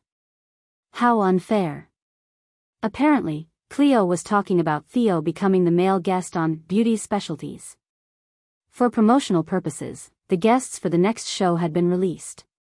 The viewers were really looking forward to it, but some of them felt a little sad that the male guest was not Diego. Of course, some people who liked Arthur were really excited. It was his first time on a variety show after the movie Dream Chaser was released.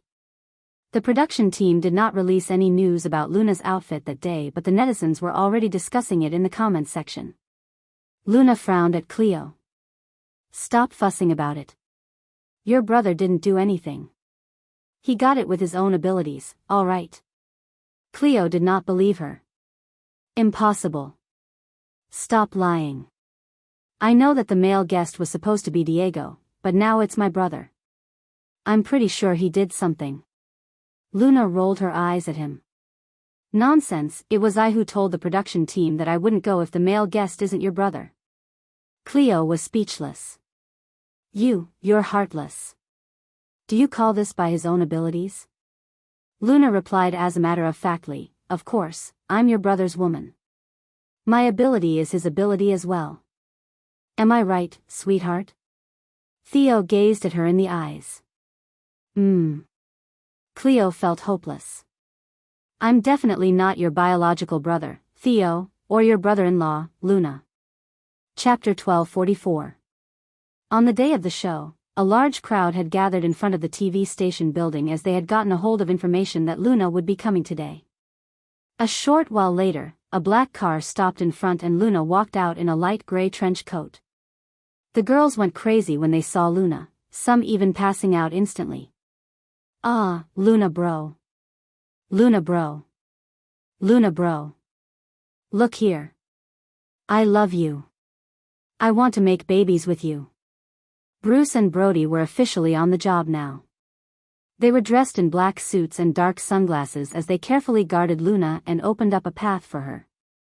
They were shuddering internally when they heard the girls screaming about wanting to make babies with their lady boss. One of the girls was too excited and broke through the security line. Bruce's expression darkened and blocked her with a solid arm. The girl fell backward because of the inertia, so Luna swiftly went up and held her shoulder firmly. She then looked at Bruce unhappily. Hey, be gentler to my girls. Ah! A deafening scream from the crowd tore her attention away. Facing the bunch of crazy fangirls, all the security guards including Bruce and Brody were crying deep inside. They just hoped that Luna would stop adding on to their workload. Bruce and Brody looked at each other, psyching themselves up. They had actually looked down on celebrities' personal guards before as they felt it was too easy a job, but it seemed like they got the wrong impression. They had to protect their lady boss and not hurt any fans most importantly. The reputation of their lady boss was terrifying. With all the fangirls screaming, it was crazy. After some struggle, they finally reached the studio. Ah! Luna is here. Luna bro looks so cool in a male outfit. Much more charming than in the movie. Gosh, I can't take it anymore. Too bad Luna bro has already put on her makeup. I don't have the chance to do it. The last time she came, she was still an exquisite beauty. It's amazing. I've always felt that Luna would be popular one day. I just didn't expect it to be this soon. She has both male and female fans on her side. We can really expect the TV ratings for this episode to soar. Sadly, the male guest this time is Arthur. If it were Diego, then it'd be perfect. I heard that Diego would come today as well, but for another program. Right, Arthur looks pretty charismatic in the movie, but in real life, he looks too normal. His existence is too weak. As she reached the studio, director Wang Xiaoyuan and a few others came over and greeted her. Luna glanced around and saw that Theo had already arrived, so she went to the rest area to look for him after she had greeted everyone. Kiki, you're here already. Senior. Theo greeted her. He was already in Arthur mode. Luna almost laughed when he called her senior, but she still felt happy every time he addressed her that way. Chapter 1245.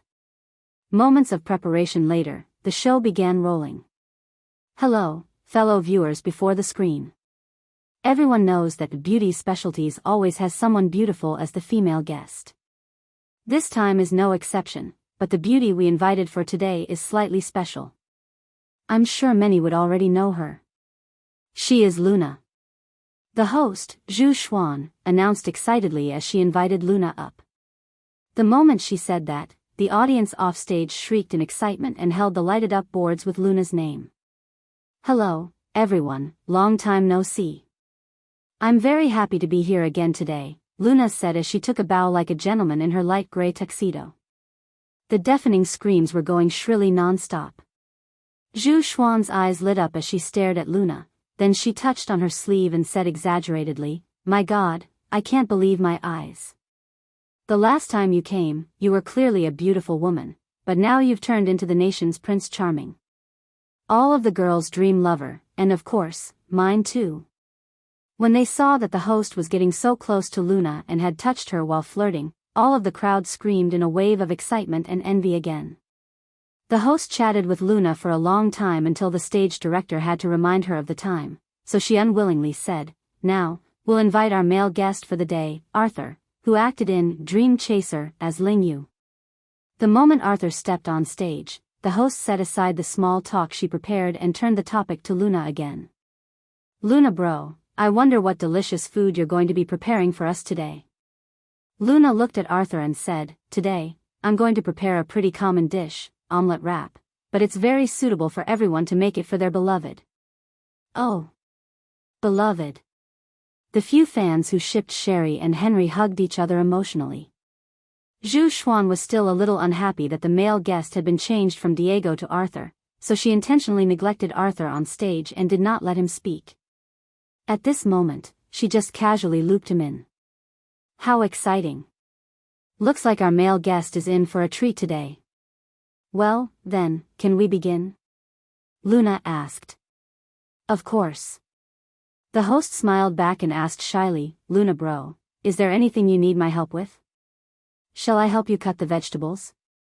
Not only did she neglect the male guest, she even stole his dialogue. Luna understood Zhu Xuan's meaning immediately, so she smiled plainly and then said, "Girls' hands should not be used to do these things. Just let the men do it."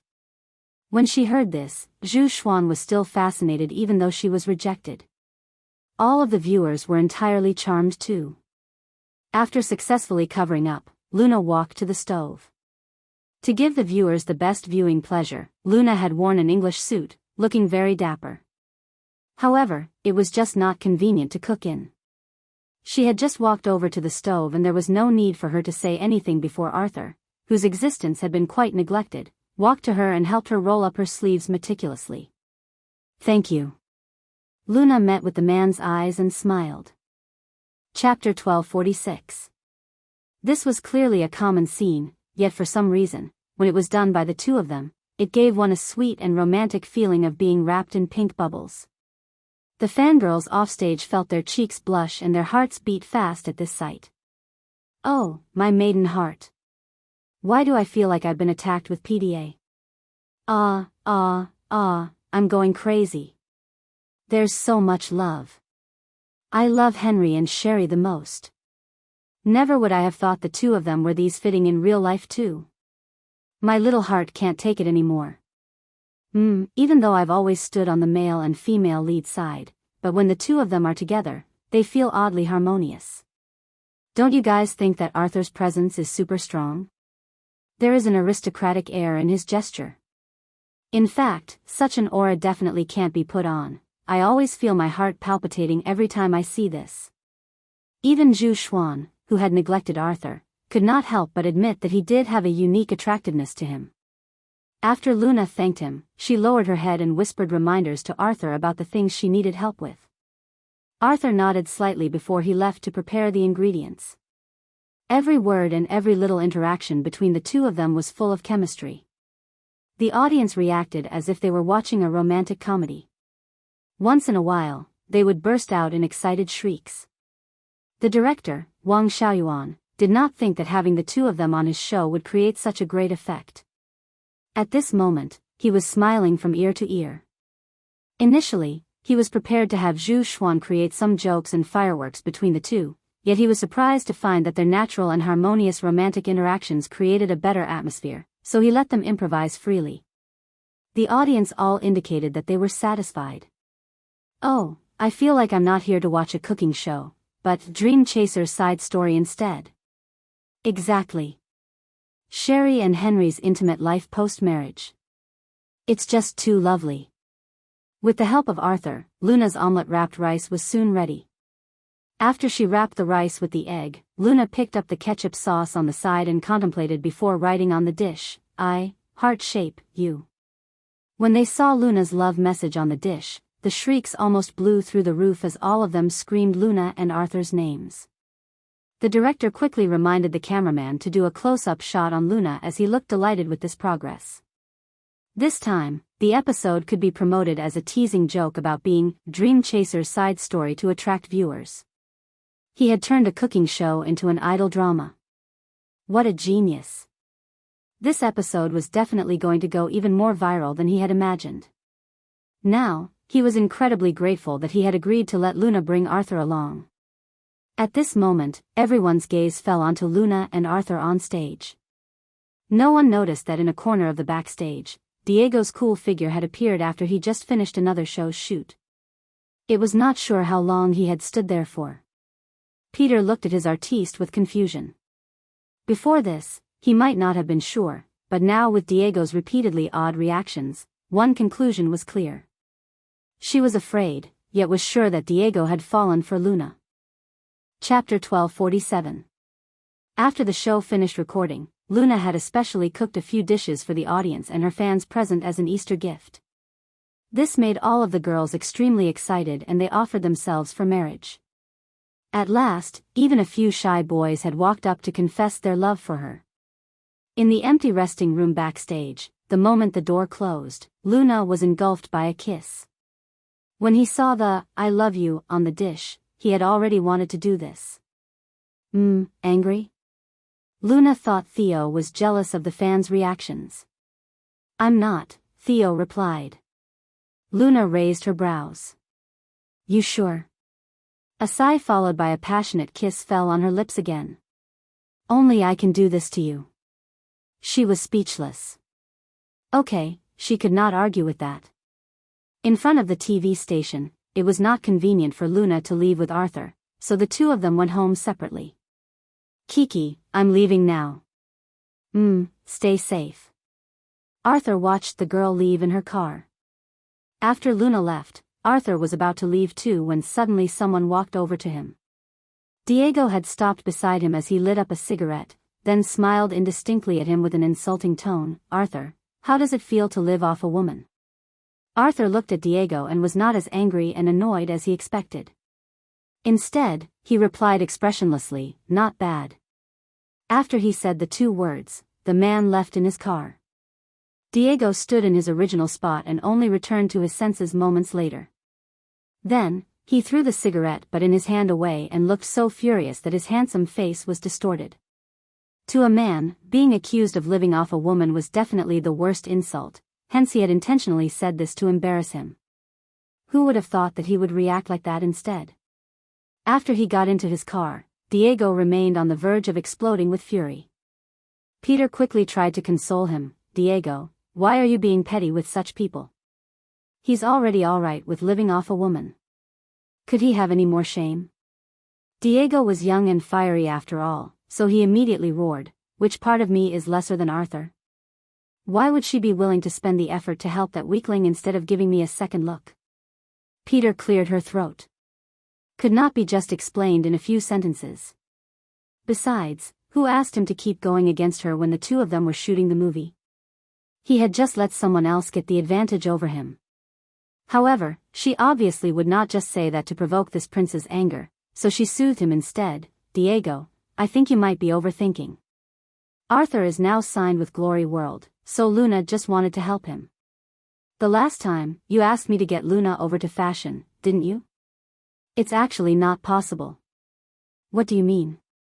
Diego immediately asked. Peter continued, actually, I already heard that. Millie will do something to go against Luna soon. She probably won't stay at Glory World for long. Luna is so popular now. There's no way Glory World won't want to profit. Is Millie really all that powerful to make Glory World give up on a popular A-lister? Diego asked uncertainly. Peter shook her head. You don't know. Forget about a popular A-lister, even if it's a really experienced A-lister. If Millie wanted you out, you're out. What do you mean? Do you know whose woman Millie is? Peter said with a sly expression. Who? Peter showed one finger and pointed upwards. Lu Corporation. Diego frowned. Cleo? Peter shook her head, then she continued with a tone that seemed to be terrified every time she mentioned his name. Not Cleo, it's Theo. What? Now, even Diego's expression changed. Chapter 1248. Luna and Theo went back to Platinum Palace separately. Because Theo was going out of the country the next day and they might not meet for a long time, Luna stayed over for the night. After the little bun went to sleep, Luna closed the door quietly and crept to Theo's bedroom. When she saw that he was not there, she found him in the study room. The man was still working at his desk. Why aren't you asleep yet? Rest earlier. You have a flight to catch tomorrow. Luna exclaimed unhappily when she saw Theo was still working. Just a little more, Theo replied without looking at her. He was reading through a contract, then he naturally extended his arms and pulled the girl to sit on his thigh. Luna touched Theo's face gently. I shouldn't have made you go on the show with me. You're already so busy. Theo then held the girl's hand and kissed it. He looked at her. Nothing is more important than you are. Are you trying to take away the only fun part of my life? Luna blushed. The moment she heard the exact same words she had once said coming out of the devil's mouth, it was way too much for her to handle. The devil was too good at applying things he had just learned. So, where are you going this time? Luna asked. Russia, Moscow. When will you be back? I'm not sure yet. I'll be back when things are settled, Theo replied. Luna frowned a little. She remembered some recent news mentioning that the Goldberg Corporation assets had been encountering continuous accidents abroad. Furthermore, recently, a wealthy investment company had taken over Goldberg Corporation's market share in China. It seemed like pretty normal news, but it was too much to be a coincidence, so Luna felt uneasy. Theo saw through the girl's concerned face, and he murmured into her ear, Are you missing me already? Luna laughed. Right, there are a lot of beautiful girls in Russia with big, blue eyes and blonde hair. What if you're snatched away by them? Other women are no different from dust to me, Theo said with a serious expression, really feeling that way. Luna kissed him. Me too. The next morning, Luna sent Theo to the airport. Although everyone could recognize Luna now, her disguise skills were amazing. If she needed to go out for private matters, she just had to spend some time on more delicate makeup. Today, Luna had actually disguised herself as a high school girl, even wearing a school uniform. No matter how sharp the eyes of her fans were, they could never recognize that this high school girl was actually their idol. Cleo's mouth twitched as he looked at his underage sister-in-law. Luna, this is really superb. I'm impressed. He thought Luna could never go too wild now that her fans were everywhere, but clearly, he was too naive to believe so. I'll be going now. Theo patted the girl's head and leaned over to kiss her, but her outfit today made it difficult to do so. Chapter 1249. Luna was waiting for her goodbye kiss, so she looked miserable. My kiss. Theo pinched between his eyebrows and looked helpless. Cleo felt awkward. Luna, aren't you afraid that my brother will be locked up after he kisses you? As Cleo was silently thanking the heavens that he did not need to see them display their affection for each other again, Luna shrugged off her school jacket and kissed the man's lips intensely. Cleo stayed silent. What a bold move. It was not over yet. After they were done, Theo turned over to him sternly. Look after Luna and the company. Luna and the company. Of course, he would prioritize his wife first. As for him, haha. After he sent Xiao Shishi back, he went straight to the office to take care of business. Glory World Entertainment was meant to be a training ground for Cleo, and now that it had become more and more successful, most of the matters were handled by the vice president, Yi Sudong. Nevertheless, Cleo was now shifting his focus back to the main office. At a ribbon-cutting ceremony of a high-end brand, Chloe had just ended a call. She walked in jauntily.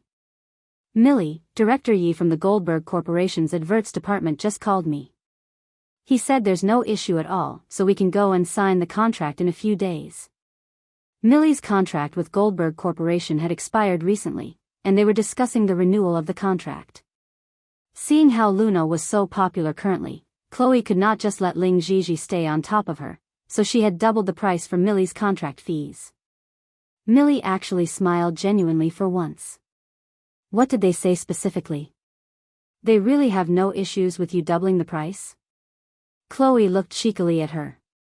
What are you saying, Millie? How dare they say anything about it? If I gave them any lower, it would be destroying your reputation. CEO Goldberg would never turn down your request. Isabella said in excitement, Cousin, CEO Goldberg really pampers you. Millie blushed, but soon she looked bothered. But it's been so long, and we've never actually met each other alone. At first, she thought that Theo was being low profile, and as a way to protect her, she thought that this might be how he was conveying his feelings. However, as a year passed, Theo had never requested to meet her, so she felt a little disappointed and insecure. Isabella comforted her, Cousin, that's Theo. Of course, he'd be different than other men. I believe he has his own concerns and is trying to find the best time to publicize the relationship between you two. Chloe was worried that it might be a misunderstanding. Still, it was true that the Goldberg Corporation was treating her exceptionally well. Millie came from a normal family, hence it was impossible for her to be related to anyone from the Goldberg family. The only explanation was that Theo was into her. Chloe spoke up, Isabella's right. I heard the elders in the Goldberg family don't really like people in the entertainment industry, but CEO Goldberg is probably trying to convince them. Chapter 1250. Millie felt better after listening to the both of them. Isabella massaged Millie's shoulders. Cousin, speaking of Goldberg Corporation, I heard some news about them preparing to invest a large amount of money and invite 7 extremely popular male idols in the industry, including Adam, to make an epic ad. This ad will be used to promote all the products from the Goldberg Corporation. Millie replied, I heard bits and pieces of this. What about it? Superstars like Adam would cost loads to hire, and Goldberg Corporation was going to hire 7 of them. The netizens went crazy when the news was released. They had already confirmed 6 of them, and the last slot was still a mystery. However, because they were all male stars, she was unrelated to it. Therefore, Millie did not understand why Isabella was mentioning this. Isabella sounded annoyed. Hasn't Luna's weird male alter ego become pretty popular lately? I heard some sources saying that they are trying to get Luna into this ad. Millie's expression changed instantly. What? She was trying to be considerate to Luna, but now she was stepping into her territory. Isabella instantly knew Millie understood what she was trying to imply, so she followed up, Cousin, Luna is really too much. Not only did she take away what was supposed to be mine, now she's overstepping her boundaries. How arrogant of her. If it had not been for Luna, the overwhelming popularity and this epic ad from the Goldberg Corporation should have all been hers. Isabella was practically boiling from anger. Millie sneered coldly as she flashed a look at Chloe, Sis Xian, call Director Yi this moment and ask her if they are really hiring Luna. You know what to do. Millie then went for the ribbon-cutting ceremony with Isabella. Of course, Chloe understood what Millie meant, and she quickly called Director Yi of the Goldberg Corporation. Hi, Ms. Chloe, is there anything wrong with Millie's contract? Yi Ying asked helpfully. Chloe replied, Sorry to bother you again, Director Yi, but it's not about Millie this time. I just want to know something. Oh? What is it? Please tell me. I heard the Goldberg Corporation is going to make a big ad inviting 7 male celebrities, and one of them is Luna. Chloe asked. Yi Ying turned pale after she heard Chloe's inquiry. She had decided on Luna, and this idea was supported by their whole department. But her worst worry still surfaced. In Glory World Entertainment, their rumored lady boss, Millie, seemed to be on bad terms with Luna. Now that Millie knew about it, it might be impossible to hire Luna for this project.